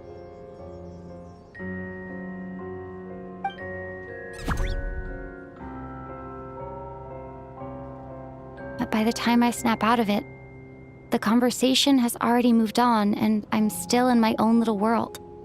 I'm trying to overcome this sense of detachment, but I really miss Paimon. I guess. I bet she misses you when you're not there as well. I don't know if this will make you feel any better, but back when the water imps, I could be surrounded by people all smiling and having fun. Later on, I started to think, maybe accepting the fact that our loved ones won't always be with us. All we can do is cherish their companionship So, once we get out of here, you better hurry back to our side as fast as you can. Thank you. But Vodyanitsa, if you hate goodbyes too, why didn't you leave with your people? That's just the choice I made. I used to regret it, but I don't anymore. Like I said before, singing is a water imp's primary mode of expression. It's how we convey our emotions. Our songs have echoed through this theater for hundreds of years, each one a story pieced together through moments of joy and sorrow. But does a story exist without someone to read it? To me, the answer is no. So I made the choice to stay. That way, there would still be someone left to sing these songs and listen. Could you teach me how to understand your people's songs sometime? I want to be able to truly hear them. Like a fan after my own heart. Thank you, Tonya. Okay, I'll do my best.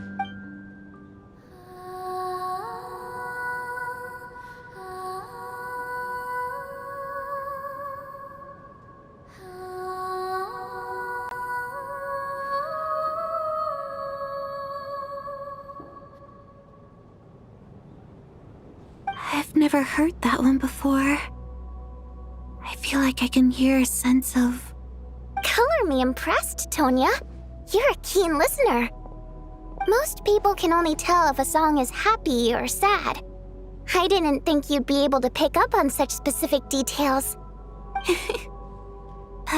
So, what's the song about then? I've actually never performed this song in the theater before, because it has more of a ceremonial purpose for our people. It's not meant for the stage. It means something like, may those we have lost watch over us and follow this song back home in the night, so that... No wonder I could hear that sense of longing. You sing it... It's getting late, Tonya, and you're not well. We should all turn in early.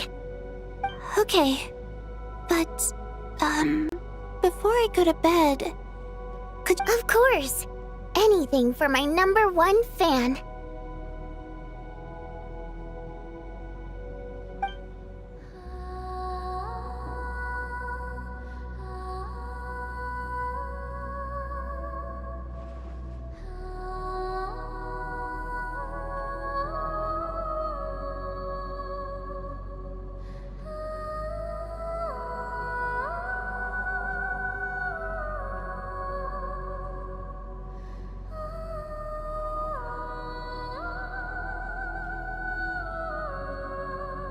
Once I get out of here, I definitely don't plan on ever coming back.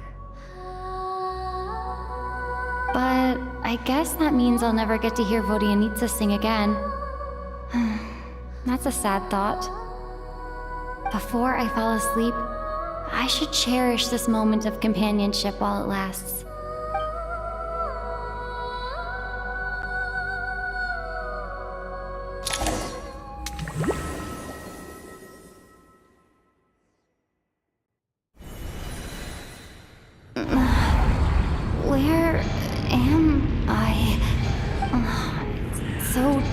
dark in here.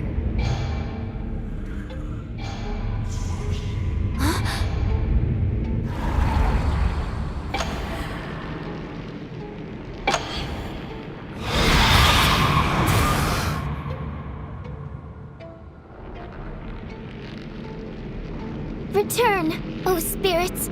Fulfill your oath of protection.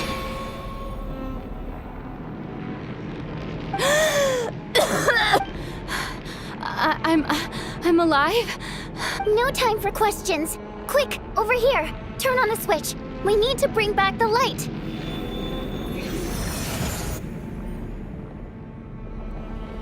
All right, we're safe. Sort of. I know it's hard, but you can't let this place go dark. Yep. Luckily, I was here to resurrect you. Otherwise, that'd have been a real A bit more than a bummer, I'd say. Wait, sure I do. I'm your guardian spirit app. I specialize in soul recall. Oh, it's nice to meet you. Oh. All right, there's no time to waste. The black mist is already catching up. We need to reach the next switch before the place gets too dark. If we bring the light back, Night Prayer won't be able to get to us. Sweet, sweet light. Shh, it's Night Prayer. We need to move quick, but don't let her notice you. Look out!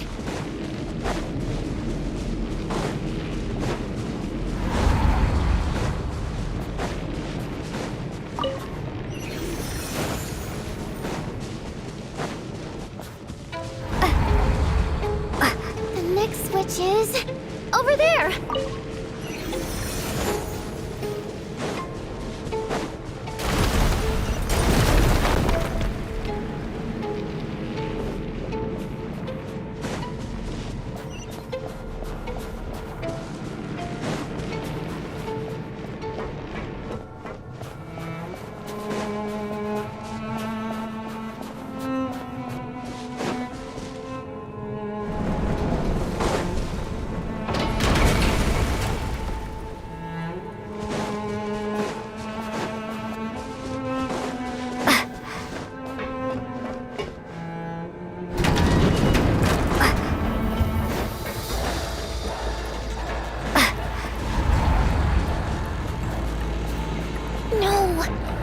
Is here too.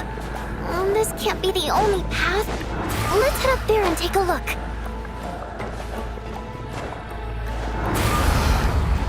The switch is just up ahead. Hurry!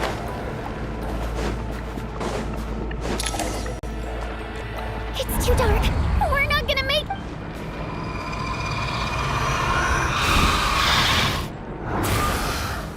Traveler! I won't let you die like this.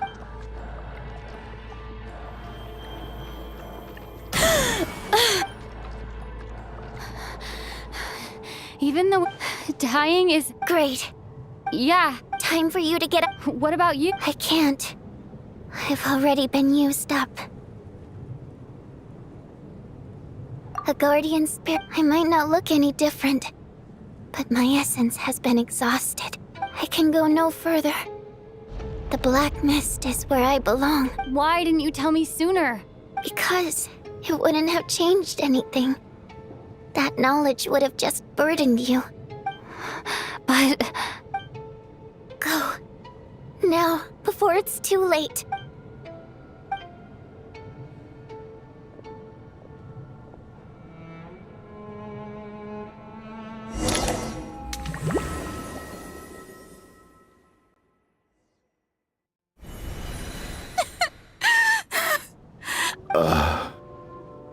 Well, I guess there's no...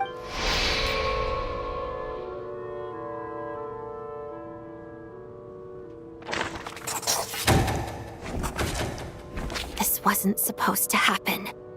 You lied to us, didn't you, Chuganov? You've been lying from the start. Take a long, hard look at yourself before you go around accusing other people. I suspected you on day one, Lilac, and now look where we are.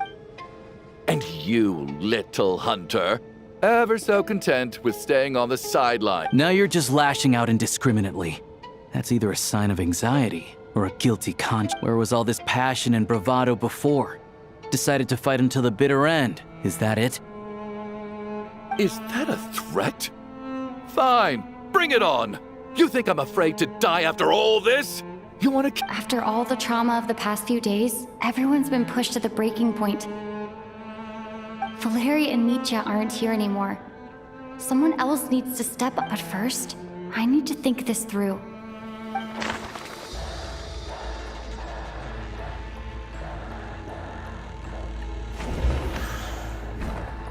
Of those who remain, the people are easily misled, but Mr. Chuganov vouched for Tonya's identity yesterday.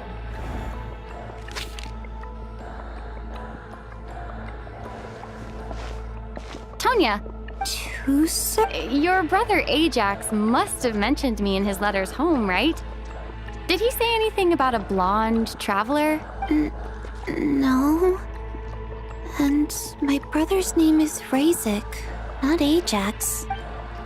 Oh. Chuganov, looks like it's your turn to do some explaining. Yesterday you said you could— I knew you were behind this, Chuganov. Everything about you is fake. Down to the wife and daughter you're always talking about. That night, when I infiltrated your place as Lelik, I noticed you were home alone. Didn't think much of it at the time. Just thought everyone else was— But thinking back on it now, that doesn't seem very likely. My guess is, you live alone, don't you? Even that was a lie? But why would he lie? Curses! Oh, why is there no end to this blasted snowstorm? If it would just stop! I think I remember now. The reason I'm always coughing is because I got sick with frostbite. The locals usually call it the snow cough. It's not a very common illness. It's partly genetic and partly caused by the cold climate. But after a while, I felt myself growing weaker and weaker.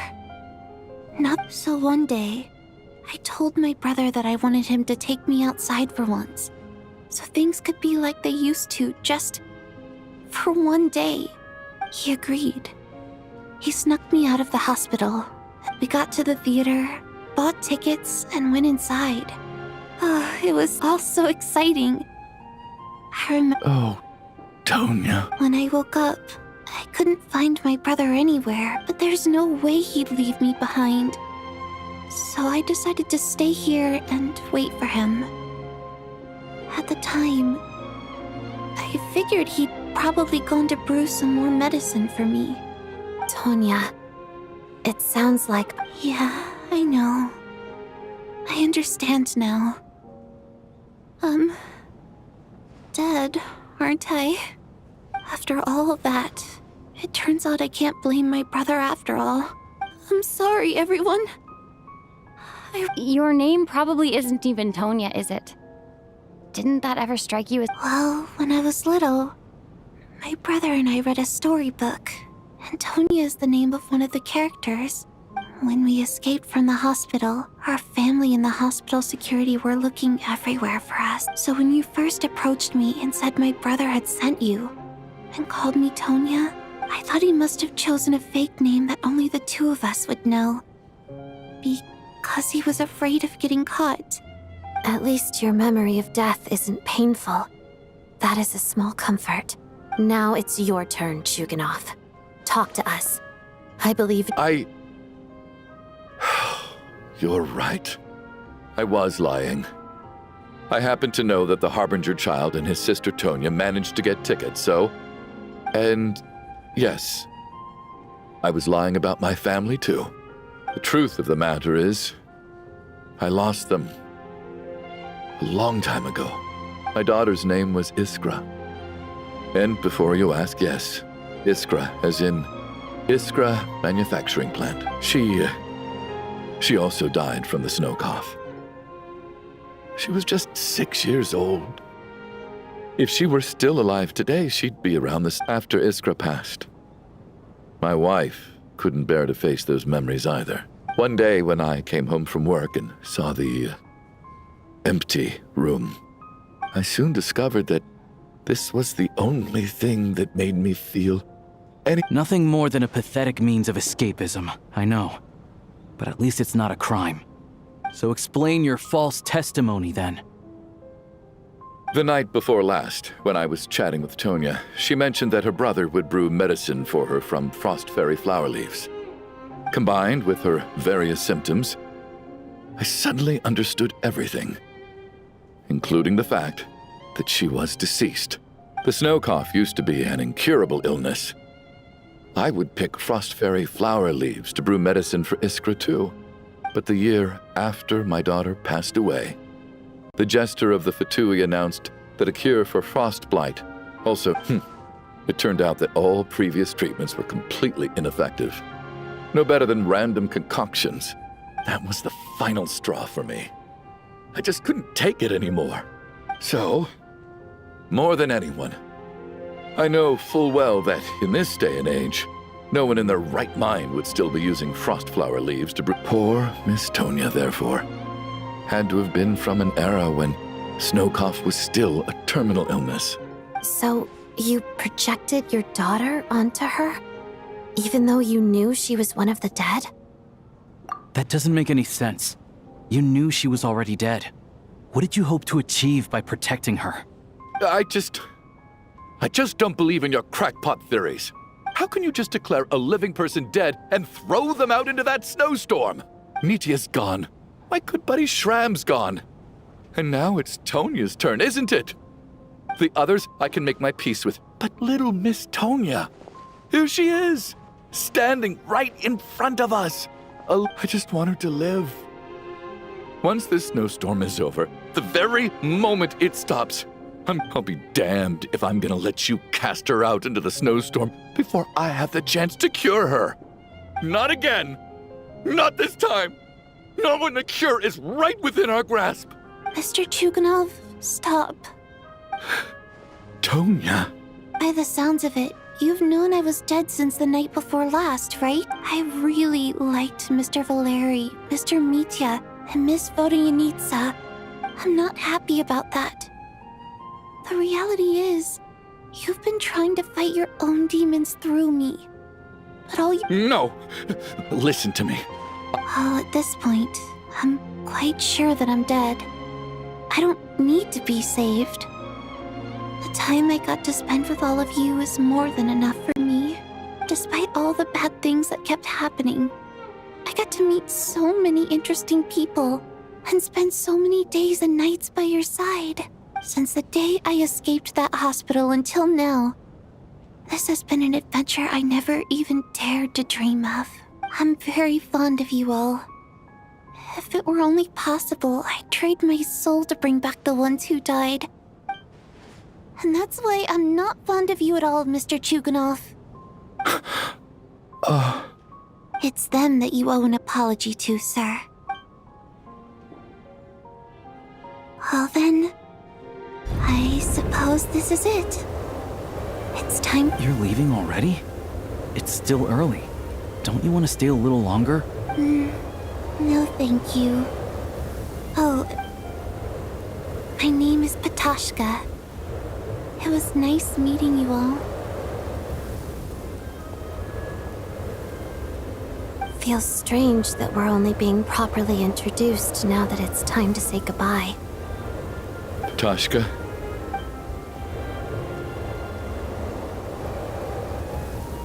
What are you doing, Chuganov? Are you crazy?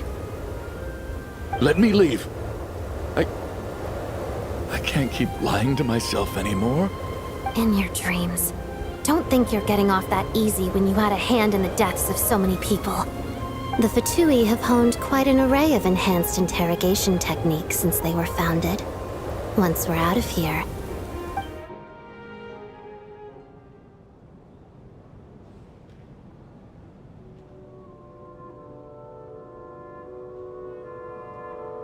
I think we should leave.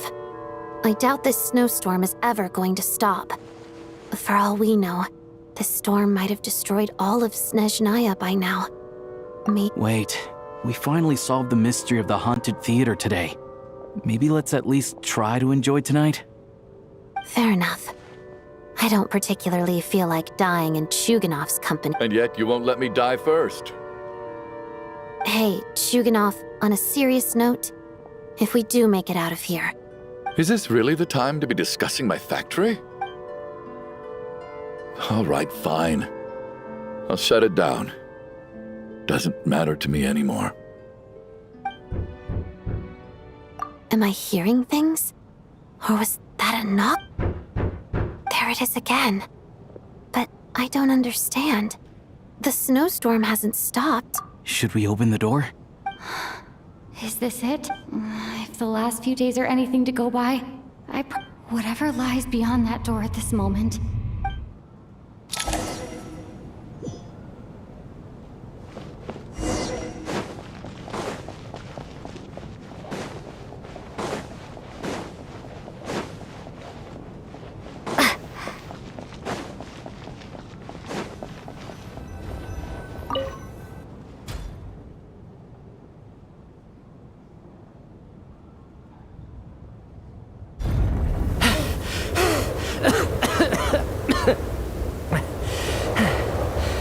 Hey everyone, I'm back. How are you doing? Feeling any better? Much better, thanks. Whew, it is so good to have you guys here. I was a little worried that the theater would be empty by the time Let me see. Tonya and Vodyanitsa are missing, which Vodyanitsa died last night. And then you discovered that Tonya was the other dead person. Not Tonya. Pitashka. First, tell us how you made it back here. Given the conditions outside, no one should be able to return alive.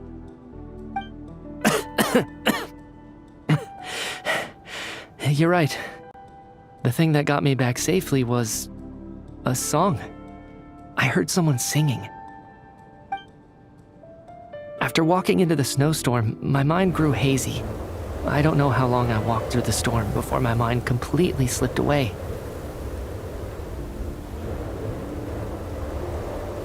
Then, suddenly, I heard the sound of singing.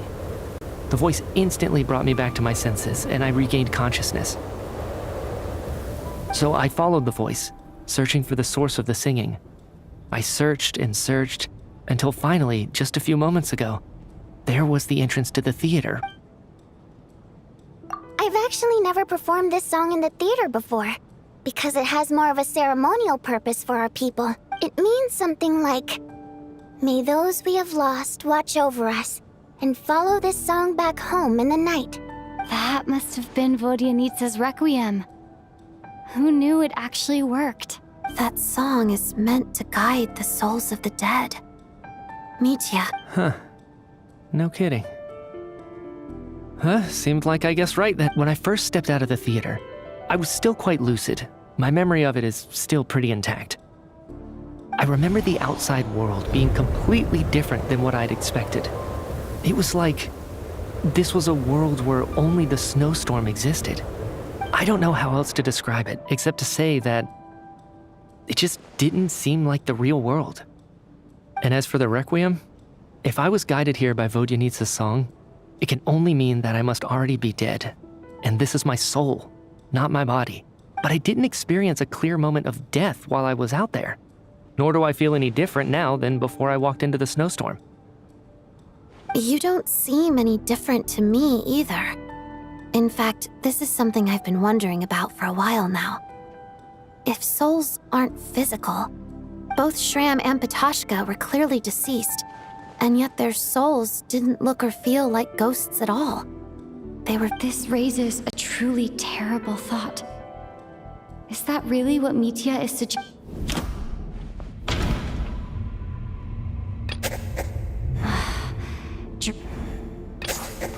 Mitya's soul was summoned back, of course. If even the long deceased like Mr. Shram can blend in with us undetected, then maybe we've all been dead from the very start. And all of us are now souls wandering the theater.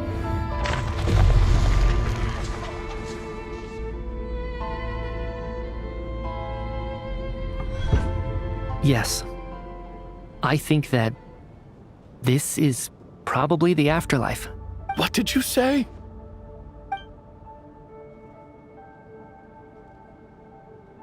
You heard me.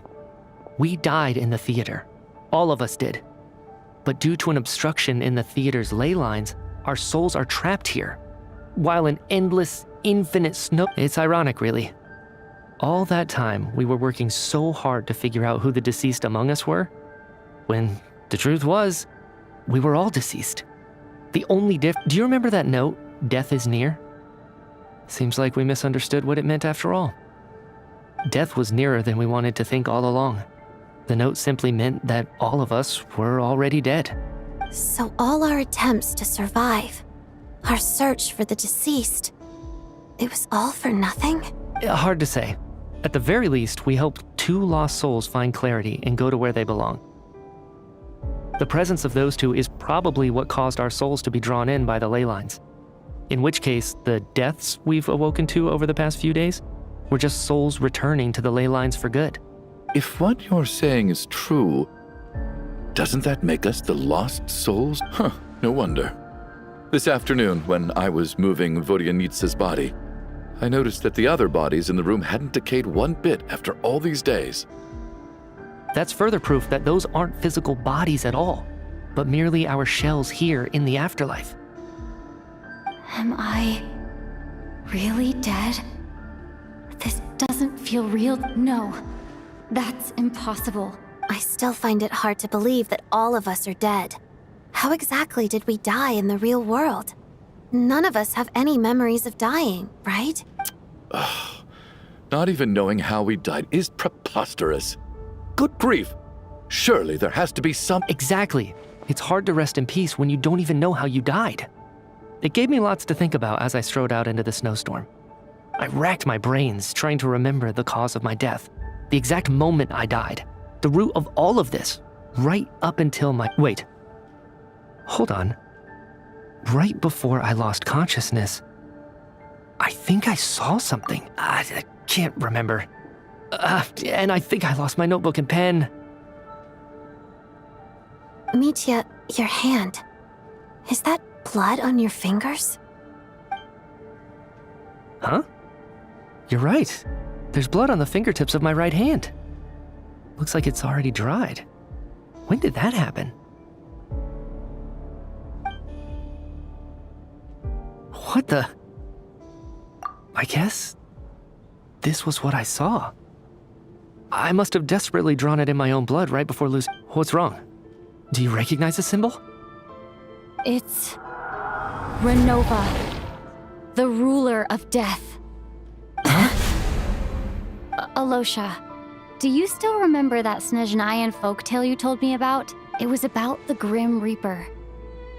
When someone's about to die, he appears as an incarnation of someone familiar to guide their soul into the afterlife. And as soon as you recognize his face, your life is over. I heard a similar tale when I was little. You think the Grim Reaper in this story refers to the ruler of death you mentioned? That's right. In which case, death is near could also mean that the Grim Reaper is here, disguised in a familiar form. Death, the deceased, and the Grim Reaper? So it's a triple entendre. When I first saw this note, I thought it contradicted the investigation report. But now it seems like that was the whole intention. So the Grim Reaper deliberately misled us. Then, we started suspecting each other and searched for the deceased while they hid in plain sight. By that logic, the one person most likely to be the Grim Reaper incarnate is...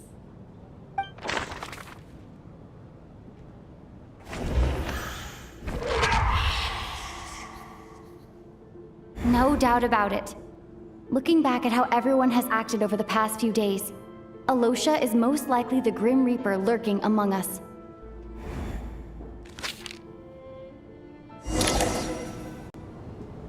Is it you, Alosha? You were the first to discover the investigation report, and you had plenty of time to slip the note inside to mislead us. So? Surely you can't suspect me based on that alone. What if someone else found the investigation report first, slipped the note inside, and then put it back without telling anyone? There's no denying it.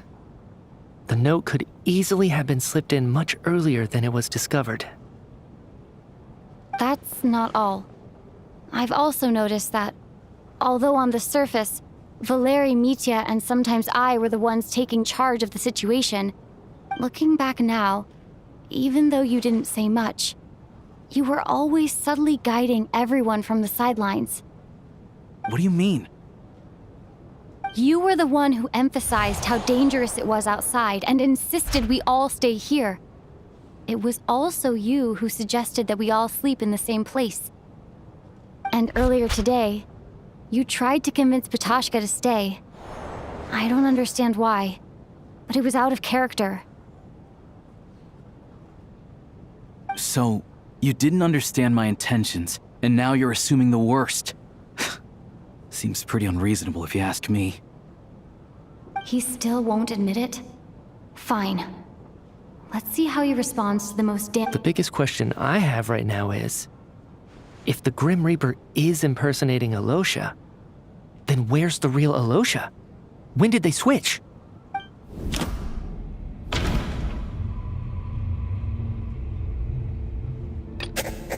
No. No. No. That's right. This was the moment. Right at the start, before any victims had even emerged, Alosha was switched with the ruler of death while everyone's guard was still...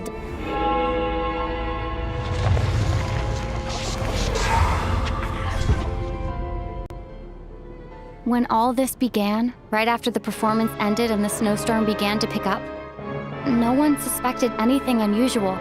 We just assumed we were snowed in. It wasn't until we discovered the bodies the morning after that we realized something out of the ordinary was going on. But it's clear now that the oddities actually started earlier than that, when Dimov walked into the snowstorm and never came back. Right. So Mr. Dimov was the first victim, not Sobolova and Torgov. And if we pinpoint that moment as the beginning of this incident, then one thing becomes clear. Alosha, you are the only person who walked into the snowstorm and came back without the help of Vojanitsa's requiem. More precisely, Alosha never came back at all. The one who came back was the Grim Reaper.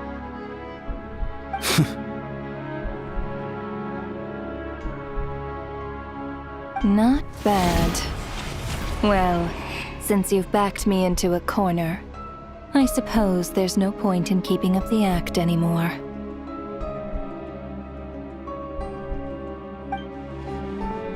Alosha? You're the Grim Reaper? I am no such tired cliché. Mortals should address me as the ruler of death. Before being wiped out for good, you identified the two deceased, and even sensed my presence. A commendable achievement. Far beyond what I expected. I heard you can ferry souls. Those deaths each night. Were they your doing? Your initial conclusion was correct. Due to the existence of the two deceased, the ley lines yearned to reclaim those long-lost souls. Every night they devoured an equal number of souls to fill the void. This required no intervention from me. Though, of course, ferrying souls is indeed my authority. Here, take a look.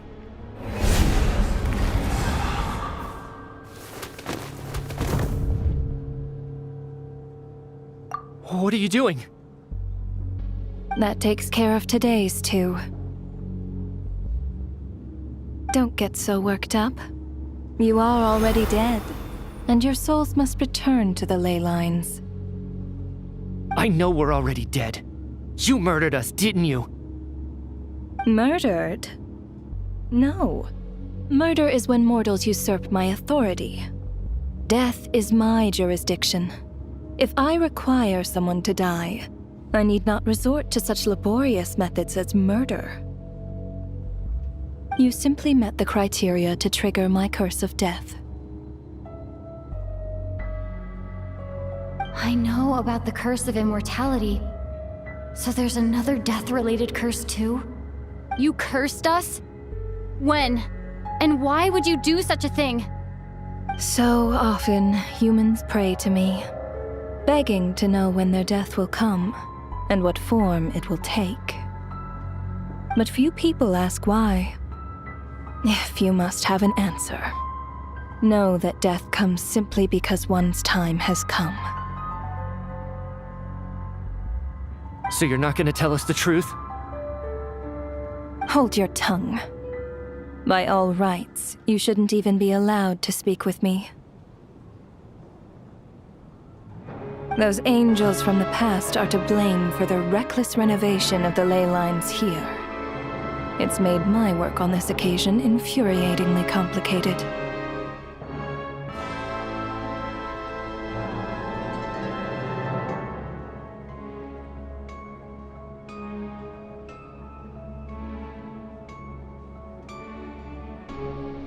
Work? So trapping us here, making us watch our friends die, that's just another day at work for you?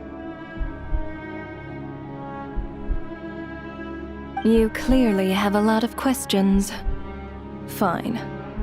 As a reward for your remarkable accomplishments over the past few days, I shall answer a few of your inquiries.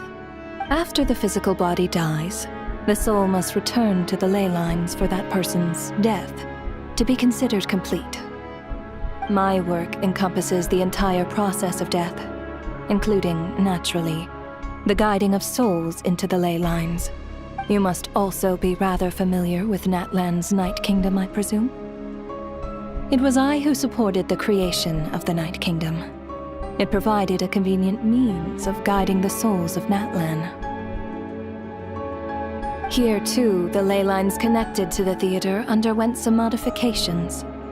The angels hoped to make them capable of accommodating the souls of some special creations. But this actually hindered their ability to accept ordinary souls to some degree. This effect manifested itself after you died from the curse in the theater, leaving you stranded in the afterlife, unable to achieve a complete death.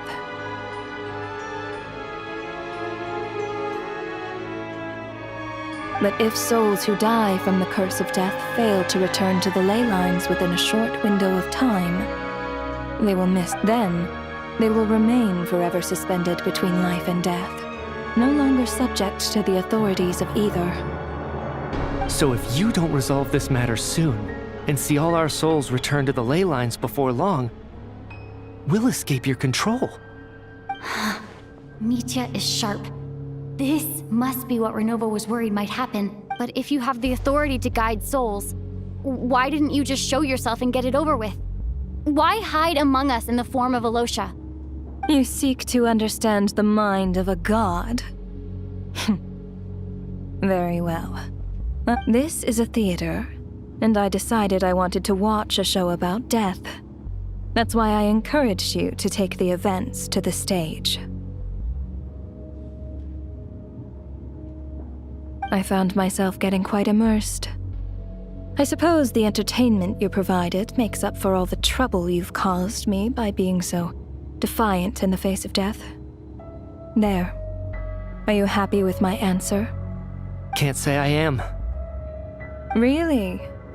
But it fits the stereotypes you humans have about gods. Just moments ago, you were complaining about how infuriatingly complicated your work here has been. Work is work, I get it. There are times when it's a huge pain, but you just have to get it done, right? That's a rather unique perspective for a human.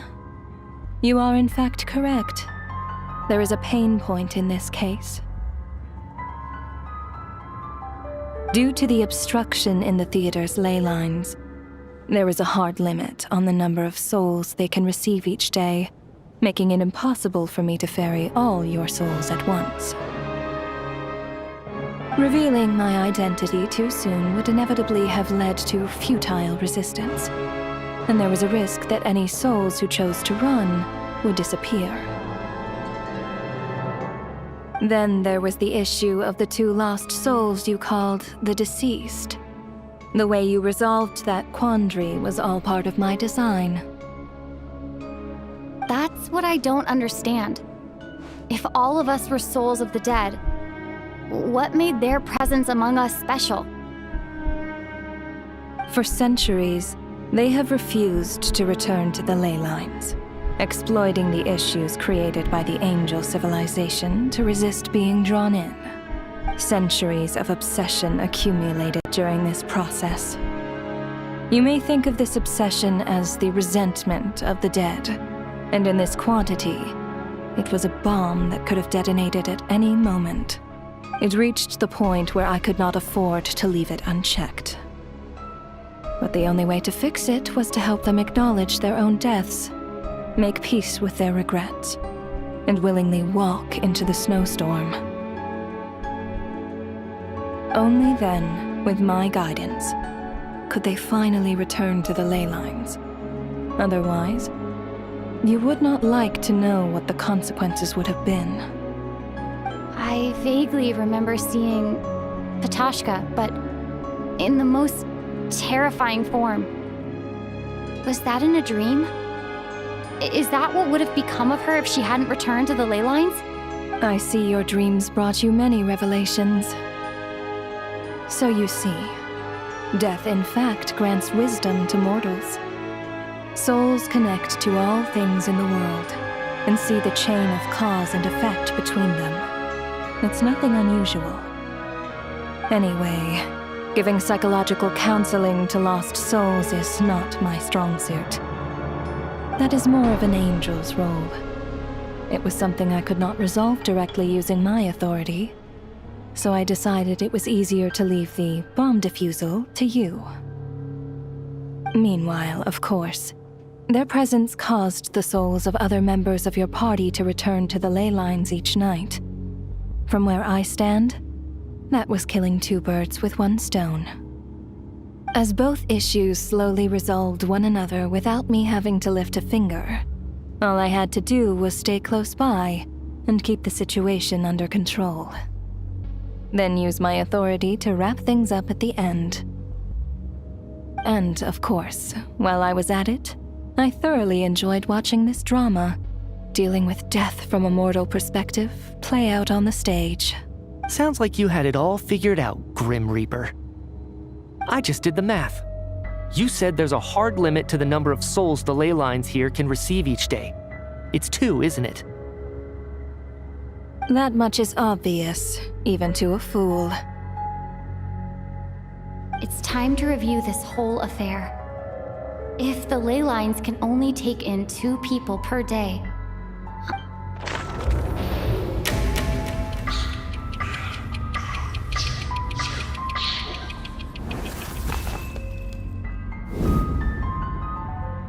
looking back now, none of us had the faintest idea at the time. From the moment the staff member named Demoff walked into the snowstorm, the incident had already begun.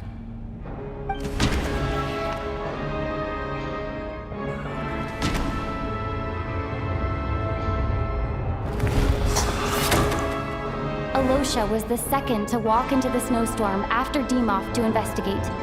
During this process, the ruler of death assumed his identity, making him one of the victims.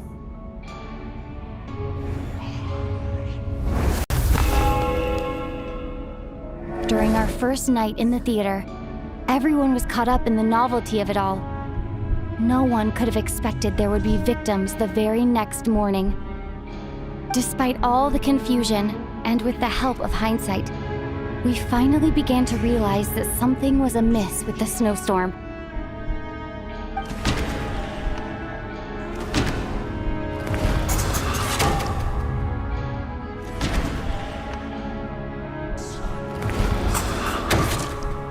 The ley lines devoured Torgov and Sobolova on the first night. At the time, we thought this might be a murder case connected to Lelek.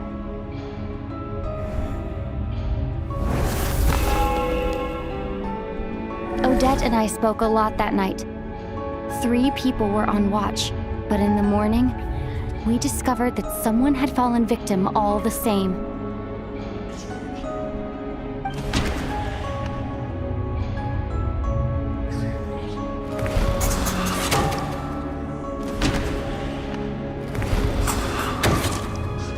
deaths of Kulish and Ranpana caused everyone to stop suspecting Lelek.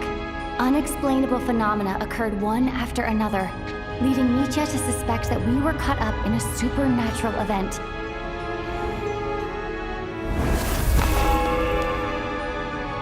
Later, we discovered that there seemed to be an extra person among us, and subsequently discovered the existence of the deceased.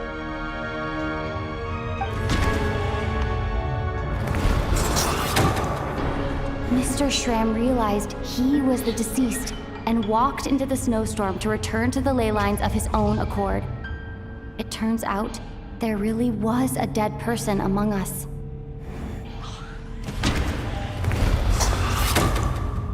We thought it was all over, but Mr. Valeri's death was a rude awakening for everyone. Once again, the ley lines consumed him during the night. A lot happened today.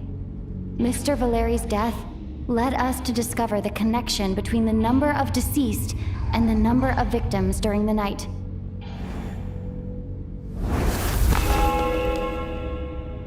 The fact that there was more than one deceased seemed to bring us back to square one. Odette revealed some information she had been keeping to herself.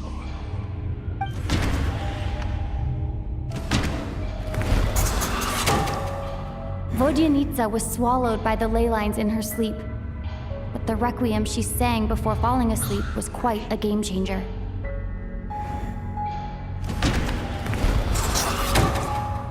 As it happened, Patashka filled the void left by Mitya's return from the ley lines by walking into the snowstorm this morning. The girl I thought was Child's sister, Tonya, turned out to be another of the theater's deceased. Come to think of it, Patashka was about to walk into the snowstorm at that time, and Renova, unaware that Mitya would return, was concerned that her soul would overflow from the ley lines. That's why she used Alosha's voice to try and persuade her to stay behind. Looking back, I suppose that was an early slip-up on her part.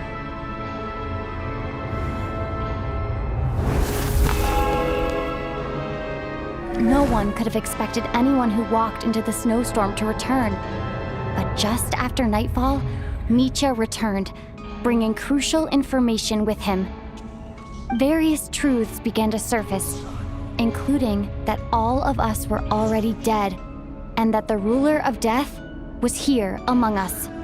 Then, after revealing her true form, Renova callously claimed 2 souls.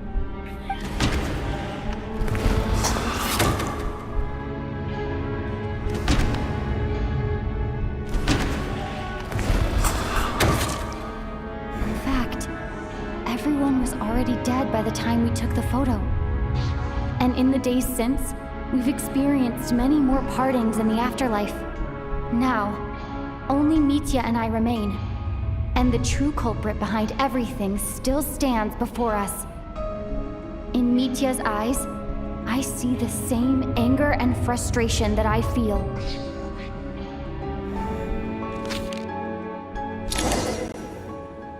That covers everything. Your work isn't finished here yet, is it? The Traveler and I are still standing here, safe and sound. The water imp's song threw things off a little, but it is of no consequence. The ley lines have already anchored your soul, and the first ray of light tomorrow morning will take you back. I, meanwhile, need to review my attitude towards the water imp race. So the reunion in the night that Vodyanitsa mentioned, I suppose that was never meant to be a permanent reunion. That just leaves you, Traveler. My power only allows me to temporarily separate your soul from your body. The ley lines of Tevat would not accept you. And your soul is firmly anchored to your body by your will. For a descender like you, who is not bound by Tevat's rules, your death can only be brought through the most violent of means, such as directly destroying either your body or soul. I have no interest in involving myself with Descenders. For now. Although, This may change if Asmodee remains missing, or you insist on interfering with our affairs. One last question then. All our struggles and sacrifices here, they were meaningless from the very beginning, weren't they? Death abides no reason. Besides, what you call sacrifice is merely a concept created by humanity. To me, it is nothing more than a self-indulgent charade in the face of death. Mere mortals fantasizing that their actions could reclaim something from my grasp. A truly laughable idea.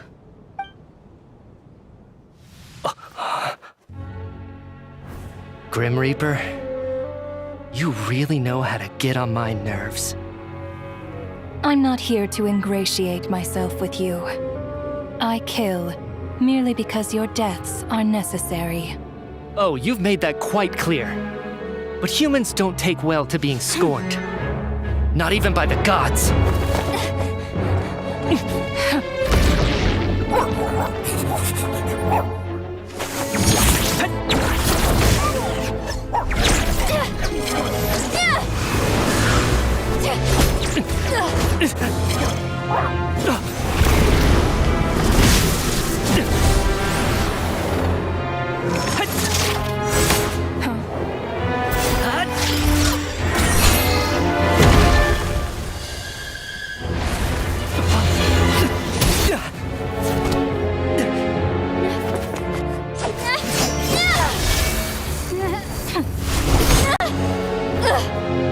This is futile.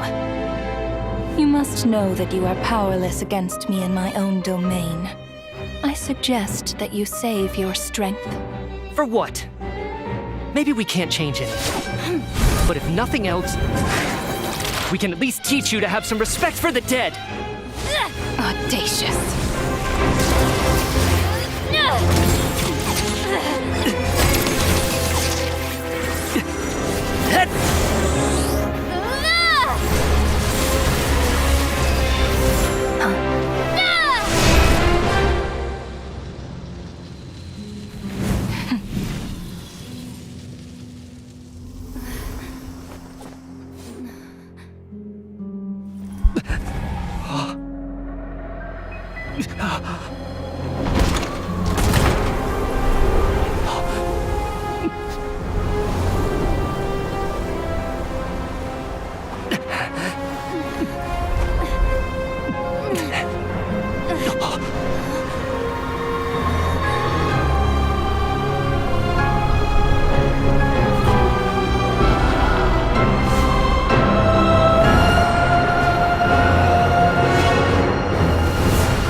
How are you holding up, Odette?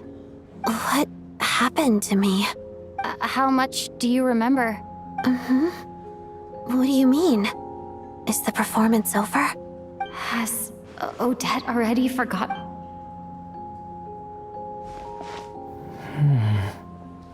Mitya? Oh, I'm sorry. I guess I spaced out there for...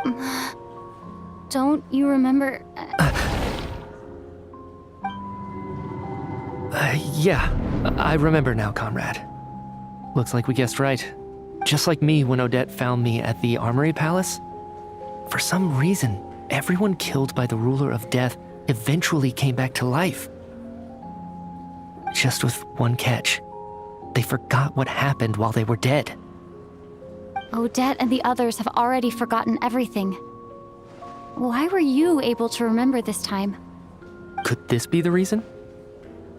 You said this is the ruler of death's symbol, right? I don't see anything that... You don't? Huh. Okay, I guess that makes sense. I carved this into my hand in the afterlife, so it's not visible in the physical world. Does that mean I carved this symbol into my soul?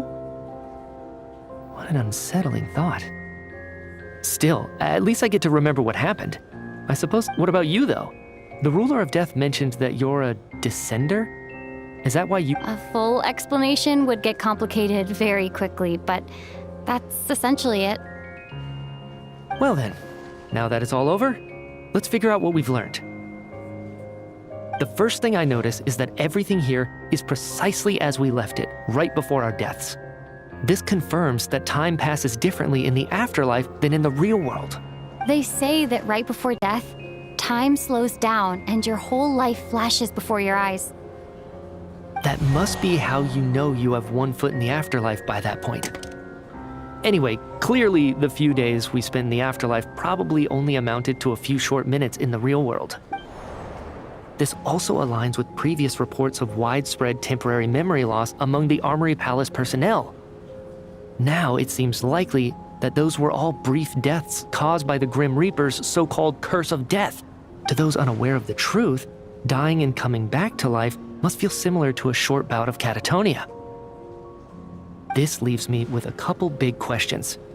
What are the conditions that trigger this so-called curse of death? And why are we resurrected after we die?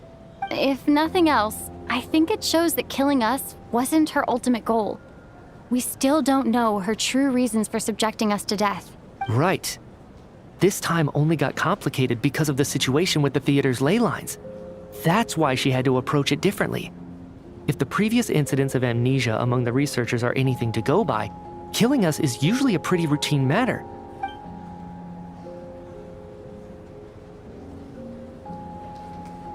Come to think of it, wasn't I about to note something down before I died? I can't remember what it was, but I think it was something related to my research sorry, Traveler. I'll catch up with you again later. Right now, I have... Ma'am, if I may, no one of your description has ever shown up in my investigations into Mr. Mitia's friends. Yet, you two seem very familiar with each other. Could you perhaps tell me where he was in such a rush to get to? And, by the way, have we ever crossed paths? Forgive the presumptuousness, but I feel a vague and indescribable sense of... I can explain everything. Could you help me gather everyone in the theater?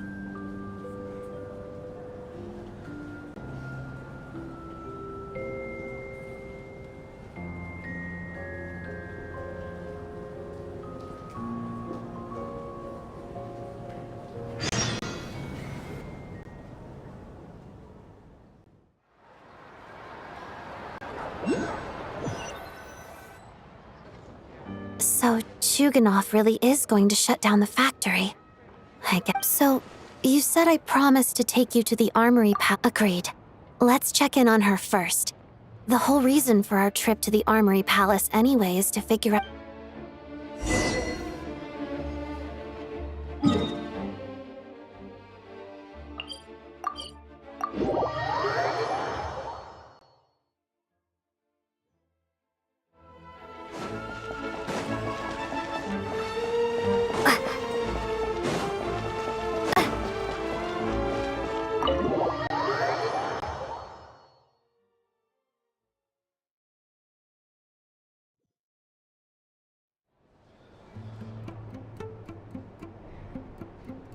I'm finally back.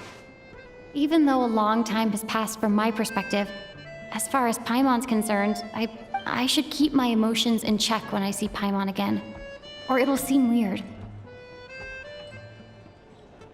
Wait. The atmosphere here feels off. Shh. Stay quiet. Let's go inside and take a look. Have we still not been able to notify Child yet? We need new orders. What if that person comes back again? I'm so sorry. Under the circumstances. Tell me, what happened to Paimon? It was the Jester. He came here in person and escorted Miss Paimon away.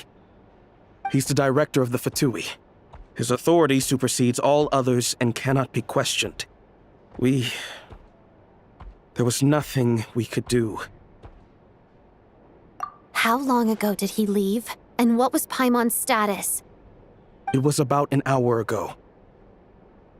Miss Paimon was fast asleep at the time. The Jester simply walked off with her as if it was only natural. I assure— Do you know where they went? The Armory Palace, most likely. Lord Piero, the Jester, has been overseeing the experiments there lately, keeping a close eye on their progress. I'm surprised he came in person. Whatever his reason for taking Paimon, he'll most likely return to the Armory Palace first. Then lead the way, Odette. Okay, let's go.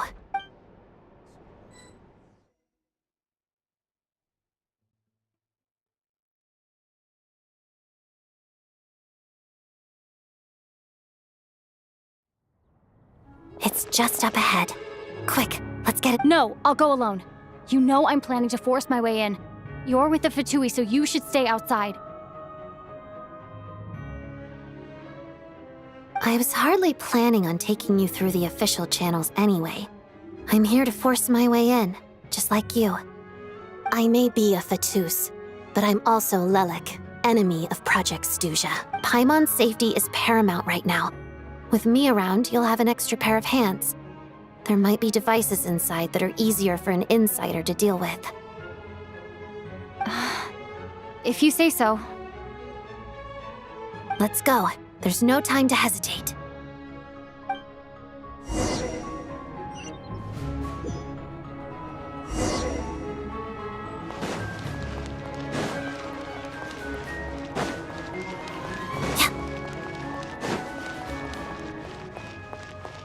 Hey, who are you? This part of the Armory Palace is under restricted access. What do you think you're doing? No questions, please. We're short on time.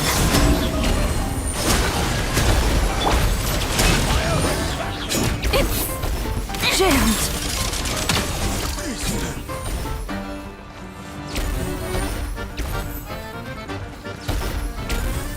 Mission over.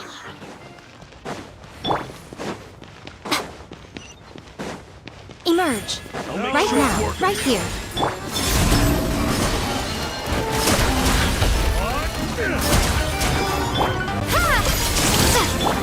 Take a break. Mission over.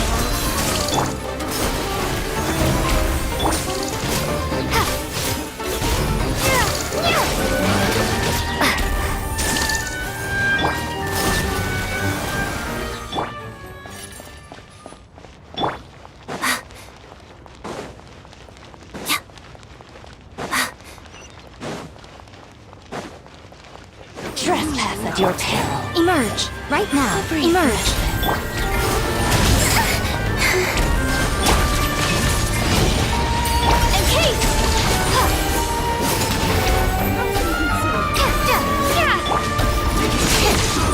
The flowers bloom like ripples in the nature. Crystalline adagio.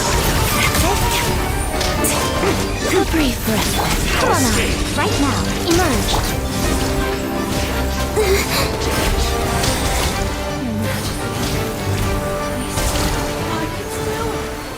Let me try.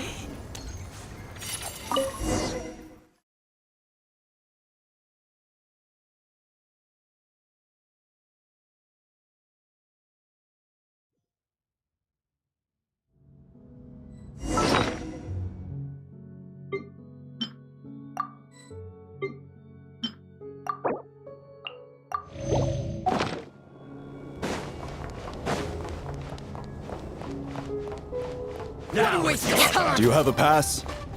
Where are you coming from? So, you're intruders, huh? Play before it happens next!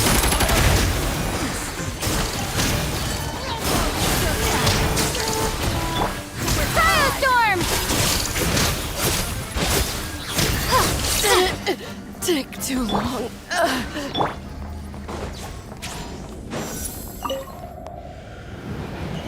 The Armory Palace is hidden this deep in? This place is much bigger than I imagined. They're conducting top-secret research, after all. The deeper it's hidden, the better, is standard Fatui logic. The style doesn't really look like the Fatui's handiwork, though. They must have requisitioned some structures from a past civilization. We're in for a Intruders! Stay alert!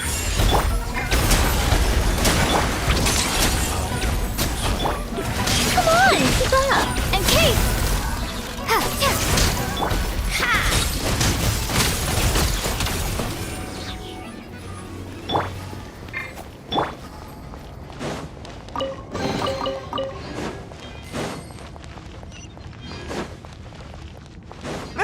Intruders? Don't come any close. Just what are you guys trying to do here? I'm gonna fix your skull! Time! Big time! Big... Shadow me. Couldn't fix mission! Mission! No one interferes with the Jester's work!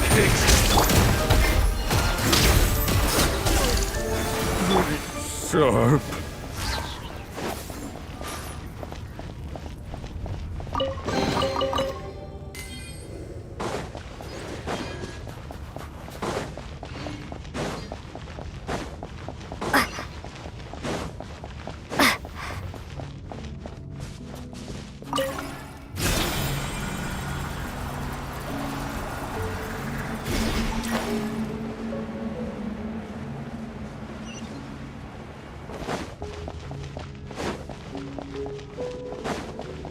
Looks like no one's guarding this place. There's something off about that decoration over there.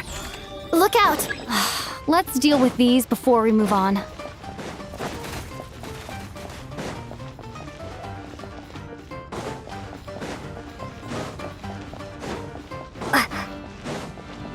Emerge! Right now.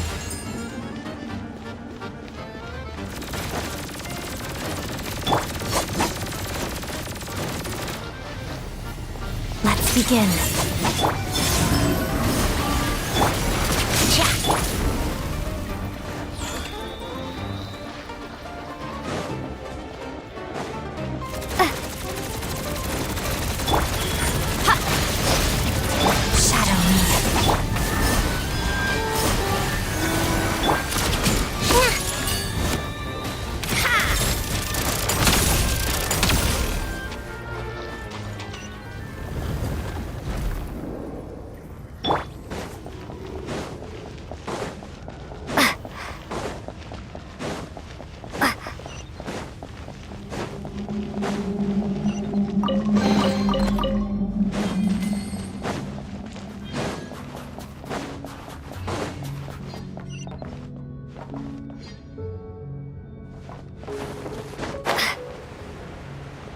The researchers here probably don't know that we're uninvited guests.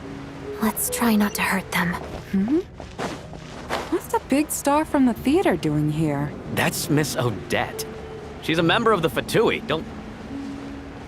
Was the whole reason for Project Stuja to support the research here at the Armory Palace? Just what are the Fatui and the Tsaritsa planning?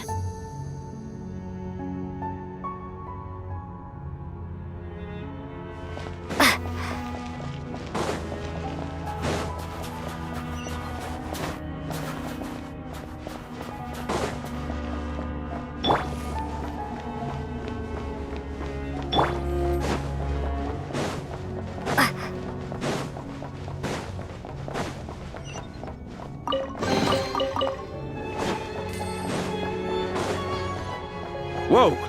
Who are you? Never seen you around here before.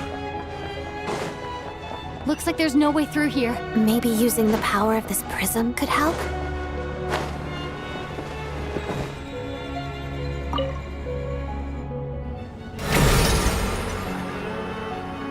I think I see some images. It's the prism's power at play, causing images of the past to reappear, albeit only as illusions.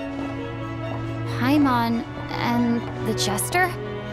Is this another scene from the past? Yes. It looks quite old, though. I don't think it happened in the recent past. What's going on here? What happened? The source seems to be the Armory Palace. They must have started some large-scale experiment. Wait, what if this has something to do with Paimon? We need to hurry!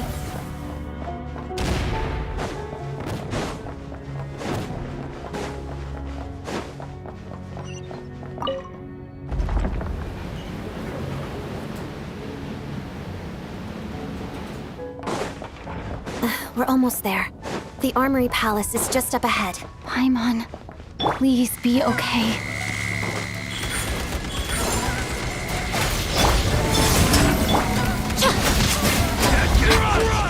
Let's begin.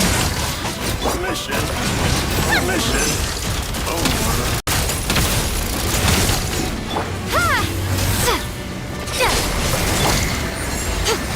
Right now.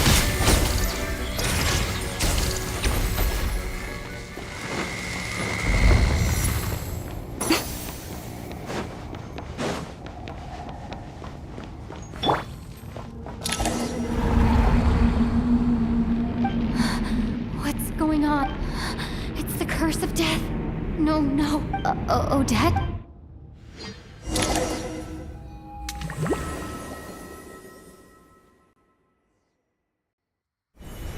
Is this I need to find a way back to reality.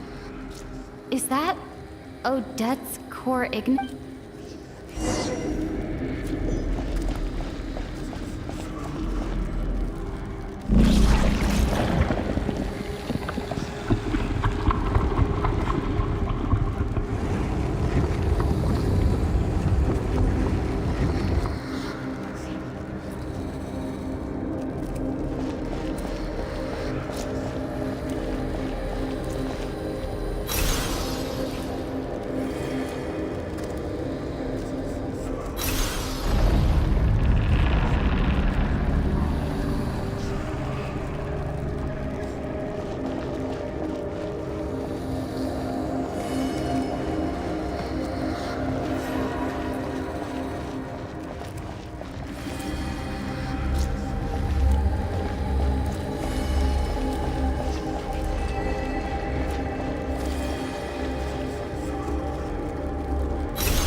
Odette!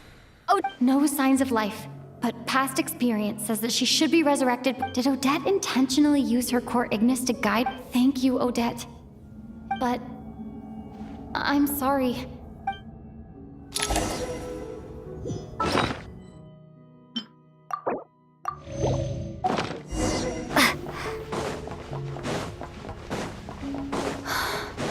Sure enough, everyone here has been a Paimon! Paimon! No, wait. Paimon probably didn't escape Renova's curse either. She won't be able to respond to me right now. I'll have to find her myself.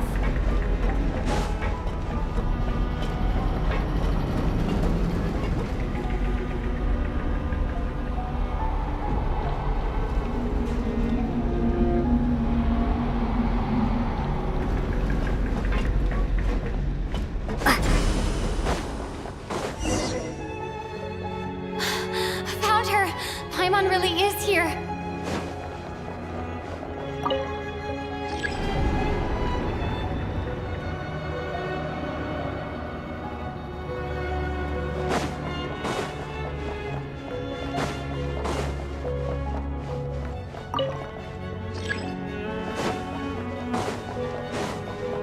Celestia! Is this the laboratory he works in? What happened here to trigger the curse of death against...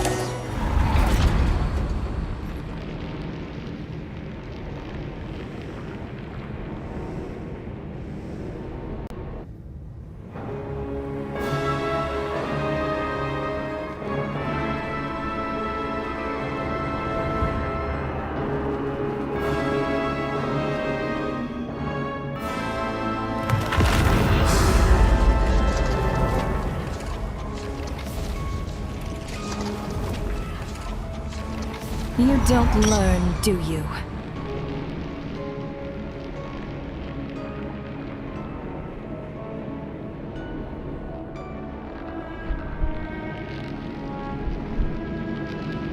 You've already been involved in one mass death, and now you show up at the scene of another.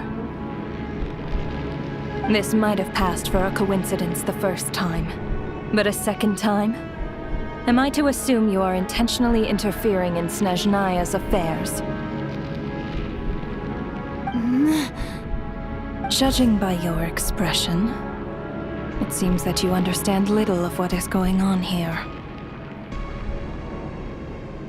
In that case, a word to the wise. Do not interfere in Snezhnaya's affairs. A civilization that fails to learn its lesson constantly depletes its own worth. It will one day lose any reason for its existence. And as a descender, you are perfectly suited to be the lifeline to which a dying civilization might desperately cling. Consider your position carefully. No advice needed. I'll make my own judgments. Suit yourself. When the day of reckoning arrives, not even a descender can hope to escape unscathed.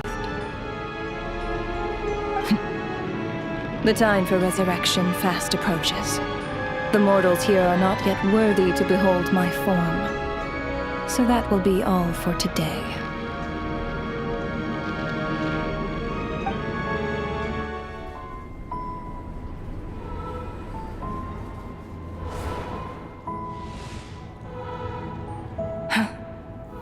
That thing is coming with me.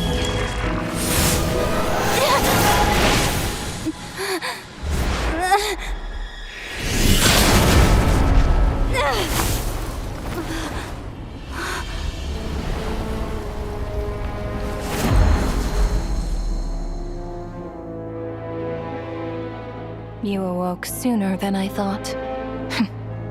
The curse of immortality is stubborn, unable to enter the ley lines, yet not content to remain a spirit. Ruler of death, what do you want? You perplex me. Both you and you. That thing may be a creation of Celestia, but it possesses none of Celestia's power, let alone authority. Your obsession with it baffles me. No matter, the resurrection will soon begin. It's worthless anyway. I'll reclaim it next time.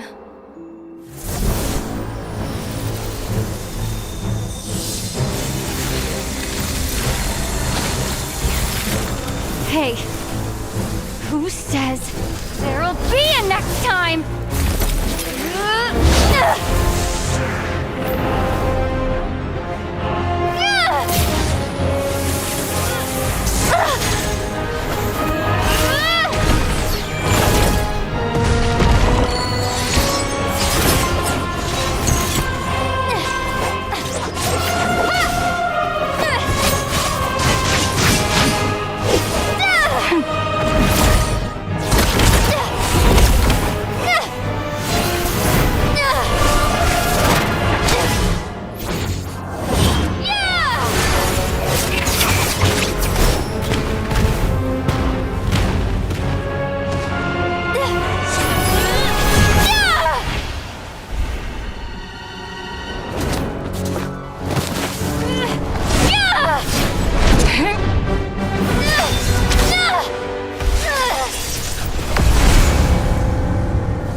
Huh?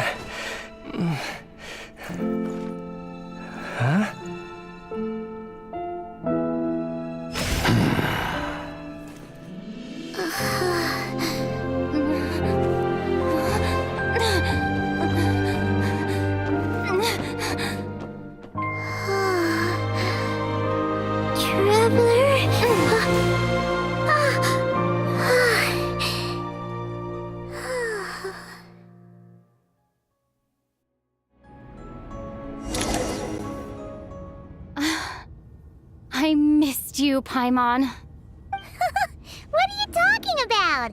We haven't even been apart for that long, have we? It was different this time. You seem to be in pretty good shape. Yeah, Paimon's back in tip-top condition. It's the weirdest thing. Paimon fell asleep earlier, and when she woke up, she found herself here. The jester and that guy talking to him used some kind of energy on Paimon, and she could kind of feel it canceling out that other thing that was making her feel unwell. So, Mitya helped too? Apologies for leaving in such a hurry at the theater earlier. I was in a rush to verify some theories. Rest assured that your companion is perfectly safe. We reversed the effects that the experimental energy had on her. The jester— I suppose this is our first official meeting, Traveler. I could not let Paimon suffer in her condition for a moment longer, and so I simply took her without explanation. I hope you do not mind. But why would a big shot like you care about what happens to Paimon? As I said when you first arrived in Snezhnaya, we once spent some time together in the distant past. Oh yeah, you did mention that. Yet, Paimon did think you seemed strangely familiar the first time we met. I'm afraid the reminiscing will have to wait. Mitya, let us continue with the report. The good news is, my hypothesis regarding the ruler of death has been verified. As for the bad news, I recommend we suspend the experiment and Project Mistleton until further notice. Currently, we have no means with which to make a breakthrough. I say this purely as a scientist, guided by reason alone. I will trust your judgment. We shall put the project on hold until the ruler of death has been eliminated. Wait, what are you guys talking about? You want to get rid of Renova? Like, how? By whatever means necessary, so long as it removes the threat she poses to us. Until then, everything we do will be in vain. After what just happened, I've ascertained Renova's goal, or rather, the trigger condition for the curse of death. Okay, let's hear it. What she's doing is blocking Snezhnaya's technological progress, preventing us from possessing any means with which to threaten the heavenly principles. Just like the little lapdog she is. So, any ideas, research, or experiments that lead to technological progress can trigger the curse. Just now, for instance, I was set to launch a final phase energy experiment ahead of schedule. If the experiment was successful, we could have achieved a crucial breakthrough. As expected, though, the moment the experiment began, all the researchers, technicians, and witnesses died from the curse. All that effort, not to mention the energy and materials we relied on Project Stuja to gather for us, went to waste. In the end, nothing was gained.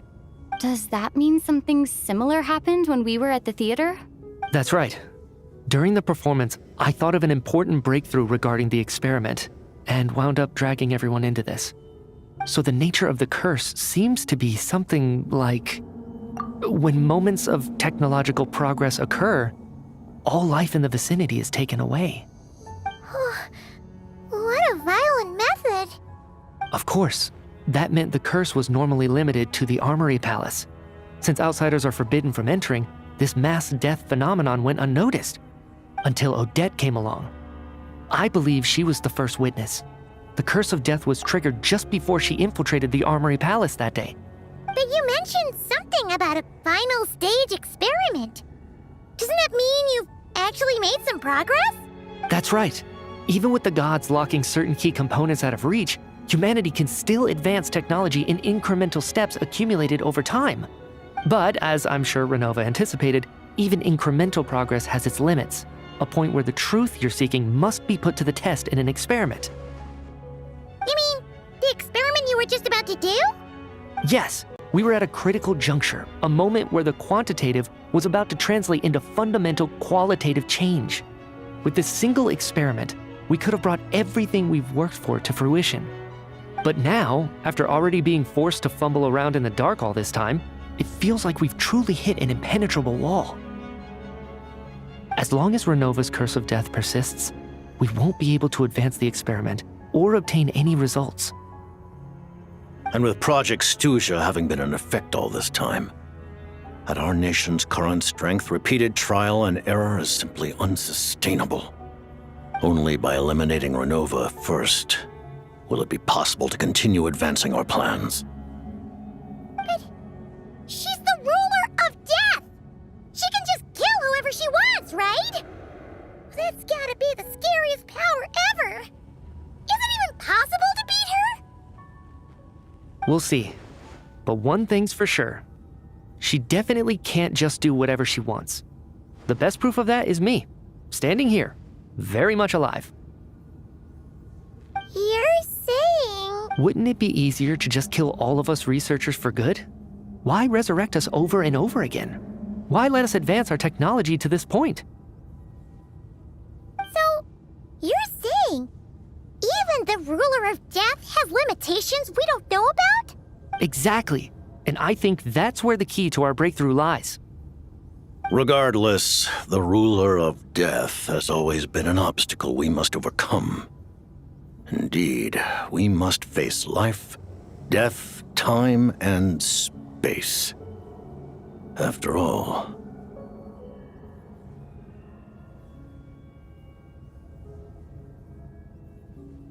our goal is the heavenly principles. The Fatui want to challenge the heavenly principles? For a long time, I've had a vague suspicion the Fatui and the Tsaritsa were targeting the heavenly principles, but hearing the jester admit it is still a shock. No wonder the Tsaritsa's goal has always been kept a secret from the people. What kind of road will that lead Snezhnaya down? In that case... Lord Jester, I would like to request some leave. I'd like some time to organize my thoughts and go over... Granted. Get some rest, put the experiment out of your mind, and take care that the curse of death doesn't affect any civilians.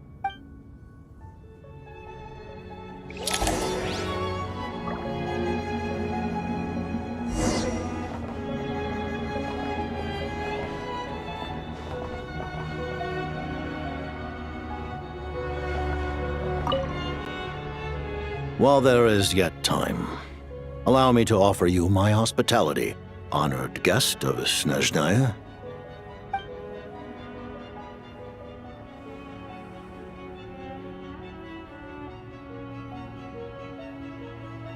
I remember hearing the term Mistelton from Columbina. Yeah! Paimon wanted to ask about that when the name came up just now. What is it? Paimon's heard of Project Stuja, but not this one. As you know, Project Stuja is a series of measures enacted to consolidate our nation's resources, the greater purpose of which is to serve Project Mistelton. Many of the things you have encountered thus far are essentially for the advancement of that project. This includes the Kuvaki Experimental Design Bureau in Notri. Researching Kuvaki was merely a facade. Its core objective was to use local resources and research findings to build Mistelton itself. And that's a weapon built for the final battle against the Heavenly Principles, isn't it? Huh? How did you know that? I was given some intel, and I made some deductions. Wait. You must mean that thing over there. Oh, Paimon's gotta take a closer look at this thing. Especially after you guys sent so many people to Nocturno to work at— Kuvaki alone will not break through Celestia's defenses, let alone challenge the heavenly principles. The heavenly principles are no doubt accustomed to combating the power of the Light Realm and elemental energy is simply the power of the human realm, converted to that form by the heavenly principles themselves. For now, therefore, we have set our sights on the form of energy associated with the third descender and the stellar linchpins. This may hold the potential to allow Mistleton to contend with the heavenly principles. You could say that by reverse engineering the stellar linchpins to extract the energy within, we have obtained a source of anti-Celestia energy. The Kulagi Experimental Design Bureau, Project Studia, and the new energy experiments. Huh. So, Project Mistleton is what ties it all together. And it looks like your plan is almost complete. No wonder the Ruler of Death came after you!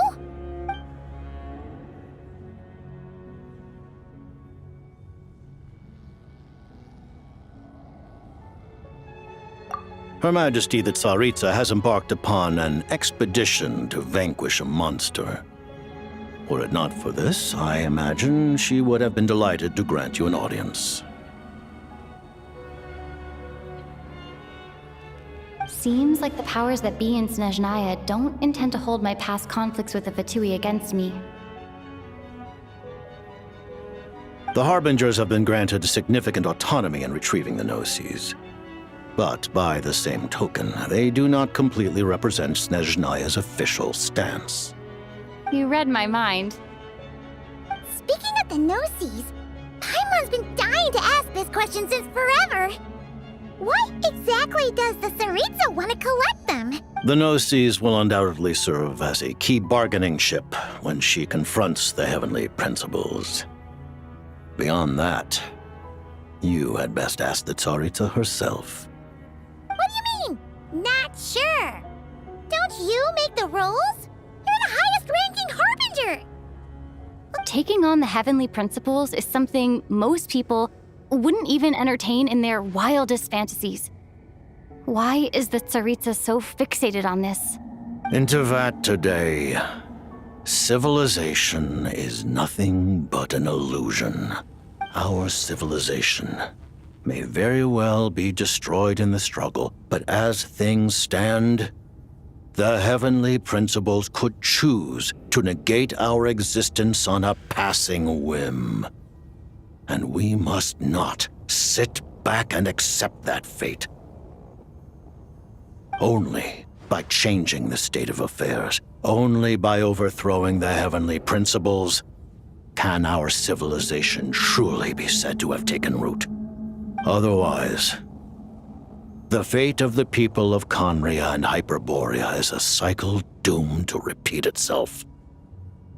Accepting potential destruction in return for getting to control your own fate. Furthermore, perhaps this is still somewhat difficult for you to understand. Huh? All of them? Paimon knows about the curse of death you mentioned, and the curse of immortality that you and Dainsleif have. Then, the birth of the Hilly Churls, the rules of Natlan's Ode of Resurrection, those are curses too? Farina's long life seems to stem from a curse placed on her by Focalor as well. Yes. Even a god's love for humanity is a curse the heavenly principles inflicted upon the gods. What? The Tsaritsa has always had ample reason to hate the heavenly principles. If she can seize their authority, she will reconstruct the entire world, and when that time comes, humanity will be completely liberated from curses and lies. Look forward to it. It will be a world beyond your imagination. Though the ordinary people of Snezhnaya may not understand these details, in this frigid land locked in a ceaseless struggle against the environment, in this we all believe that standing in solidarity with the Tsaritsa in our shared struggle will surely usher in a new and better world.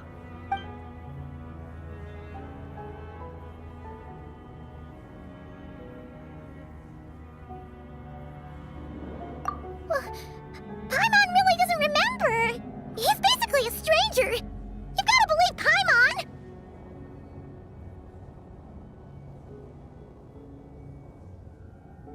Allow me to explain. The reason Paimon reacted to the anti-Celestia energy developed by the Armory Palace is because she comes from Celestia herself. More specifically, she... Paimon? A creation of Celestia? Oh, right. I was blinded by anger earlier, but thinking back on it, Renova also said that Paimon is a creation of Celestia, but she lacks Celestia's power or authority. As you know, the lunar fragments in Nodcry were pulled down from the sky using Fatui technology. But the first application of this technology was in Conria over 500 years ago. I used this technology upon the heavens, and the response I received was none other than Paimon descending from Celestia. I presented her to the Vinster King, but he took no interest in this gift, nor did it satisfy him. Paimon then took up temporary residence in my palace until, of course, the arrival of the Cataclysm. Wait, Paimon's a little confused. You're talking about things that happened in Conria 500 years ago. You're saying Paimon was there for that? But Paimon doesn't remember any of that. Falling from the sky? Being given away as a gift? None of it! Having lived through the Cataclysm, perhaps you too were burdened with some manner of curse.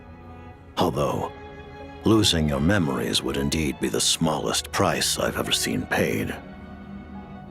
But it's not just her memories from Conria. Paimon doesn't even know how she spent the last 500 years. She only has memories from the past few years.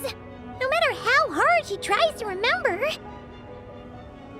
What was Paimon like back in Conria? Did she know a whole lot because she came from Celestia? Was she super smart?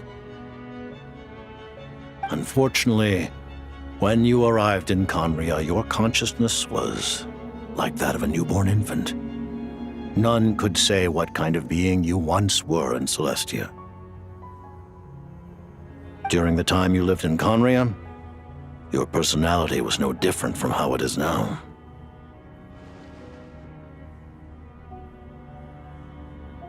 Aw, man! Paimon's plan to get her memories back and become super smart is ruined before it could even start. You know, even though Paimon lost her memories, she still feels weirdly close to you for some reason. That must mean you took pretty good care of Paimon back then, huh? On the contrary, I completely ignored your existence. I was entirely focused on my struggle against Troptatir the Wise. But now, as I see it, it is as if you are the only sane thing that survived that era of insanity, and thus are worthy of protection. Noted. Man, Paimon's gotta stop projecting friendship on everyone she meets. But, Traveler? Even though you know Paimon's some creation of Celestia now, you still want her, right? You're not going to abandon her? Oh, phew! That's a relief. Paimon's just learning about this, too. She's barely even processed it.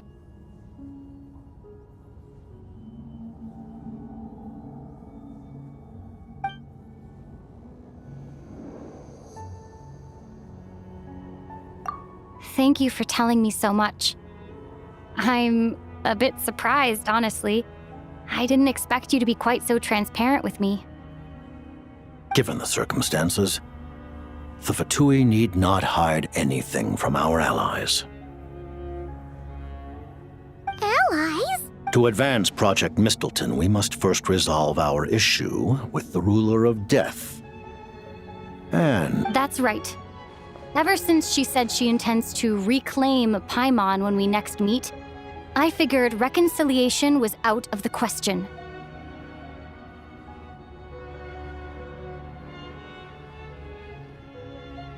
against an opponent of this caliber, deliberating over our allegiances would waste time we do not have. We must join forces unreservedly with whomever we can. If we... You're going to challenge the ruler of death? Just for Paimon? But Paimon's only... Thank you. Oh, thank you. Oh, gee. Now Paimon doesn't even know what to say. Anyway, Paimon's super touched. The Tsaritsa will return in triumph in short order, and the Fatui shall hold internal discussions regarding the enemy. The time for a... Got it. Thanks for your help with Paimon. I'll be sure to look after her for you. There was just one other thing. Well, just a request, really. Paimon really wants to see what this Mistleton thingy you're gonna use against the Heavenly Principles looks like. Of course, Paimon knows it's top secret and stuff, but she just had to ask. It's okay if the answer's no. Certainly you may. Oh, for real? Actually, maybe it's best not to. While the technology is not yet fully developed, it has nevertheless reached the stage where Celestia's creations are unable to damage it. Oh. Wow. No wonder Paimon felt so out of sorts recently.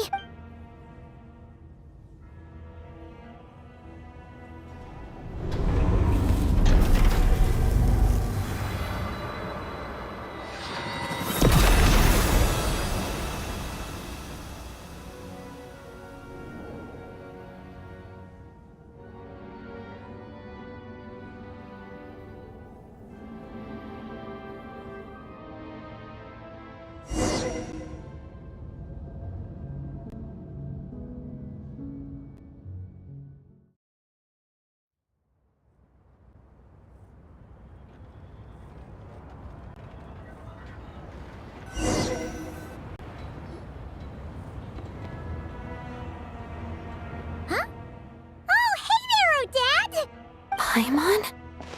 You're okay. Thank goodness. Long story short, yep, Paimon's all better. That's right. When I woke up, I wanted to go in after you, but the guards had woken up as well. It would have been tough to take them on alone. So I returned the way I came and waited for you here. It was thanks to you that my soul found its way back to my body so quickly. Huh. That actually worked? Nice. I just figured I'd try my luck when that ominous feeling struck me. Really, you should be thanking this thing instead. Anyway, and now that things here are all taken care of...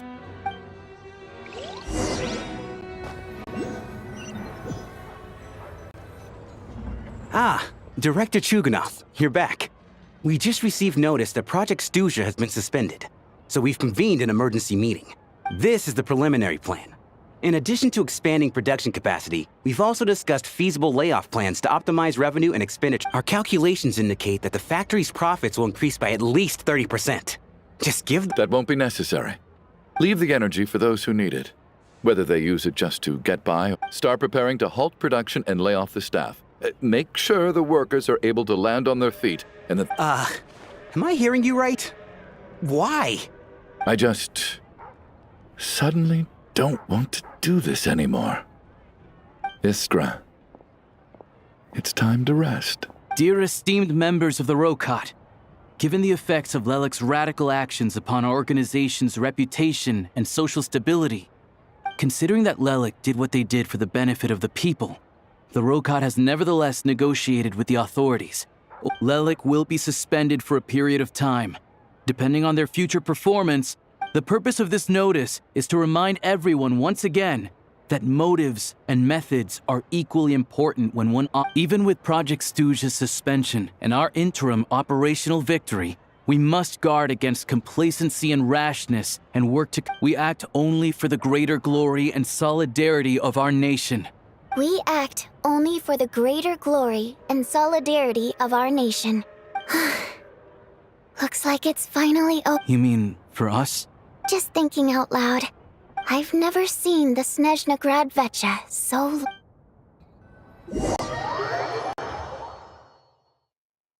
I never once thought I'd come here.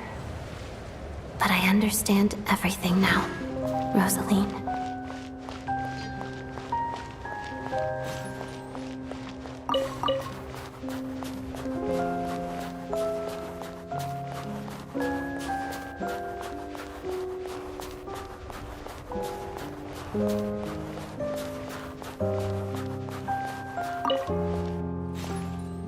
I've seen Spirit Seeker performed many times, including by your mother.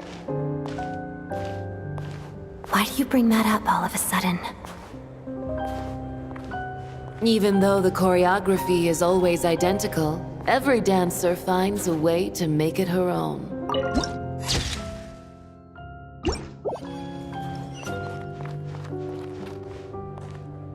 So you actually want to talk to me about ballet? I just think it would be a pity if the dance was lost to history.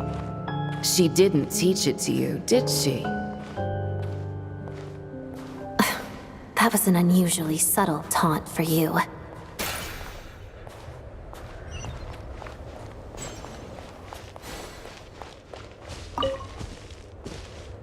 We embraced one another on the snow-swept plains, melting the ruthlessness of time.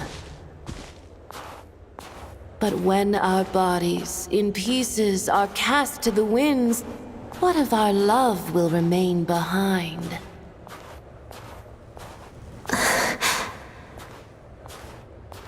Don't tell me you can't sing.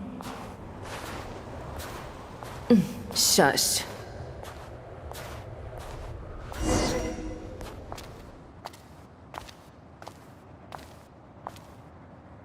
I understand her hatred. The Fatui robbed her of the life she should have had. I never opposed her dancing. Yet still I became an enemy of her ballet. I'll just keep my distance. Many despise me. I'm used to it. You're certainly not one to shy away from confrontation. But children, they need a different approach. I'm hardly the most maternal figure. Yet, she is a child.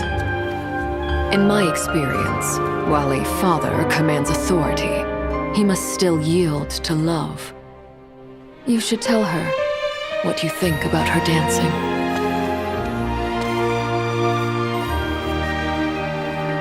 Odette will soon take the stage at the Koralyevsky Theater. This could be your chance. Geonosis secured. It went smoothly. I'll be there. Have them send me an invitation.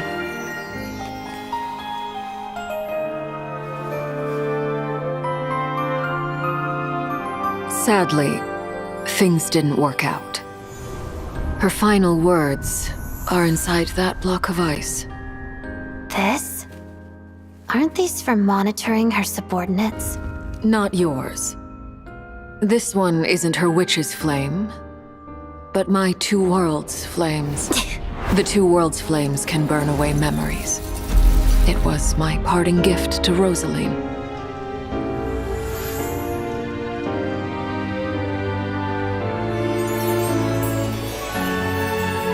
If all goes to plan, she and I will both live to see the Tsaritsa succeed.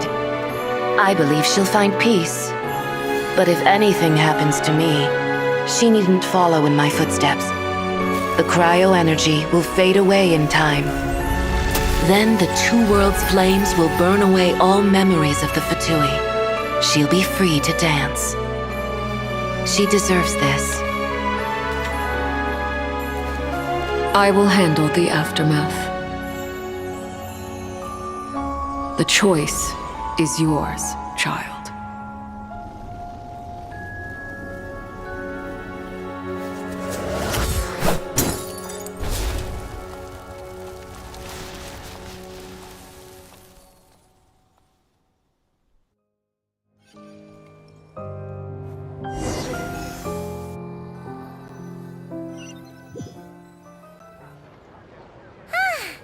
Fresh air at last! Paimon's head isn't spinning anymore, and the fever's all gone. Oh, it's nice to finally know where Paimon came from, too. It did make Paimon a little nervous at first, but, like, who cares if Paimon's a creation of Celestia? She's probably not anyone that important. Probably just the fairy of food and fun or something. And like you said, this doesn't have to change anything between us. You're not gonna just... Hey! Hurry up! Why are you walking so slowly? You've spent the last few days lying in bed and stuffing your face. I didn't think you'd be able to fly this fast. Says who? Paimon's as agile as ever. They don't call her White Floaty for nothing. Paimon originally wanted to check out the bookstores in Snezhnograd, but she's more in the mood for flying around right now, so let's save that for later. Wait, they've got light novels from Yai Publishing House here too. Huh? And this is Paimon's favorite mystery story from Fontaine. The local Snezhnayan books look pretty interesting too, but also kinda heavy. Not the easiest things to look around. I thought you were in the mood for flying around. Paimon can read while she flies. Hey! Look at these two dolls! Which do you like better?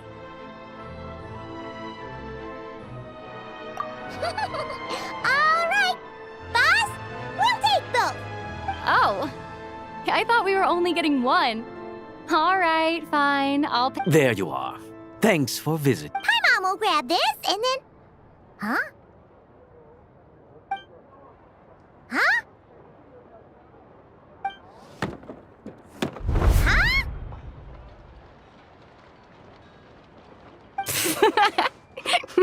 How many layers does this thing have? And what are you laughing at? Huh. A whole bunch of people are gathered over by the plaza. Hey, look! That looks like Tartaglia! Hey, Tartaglia!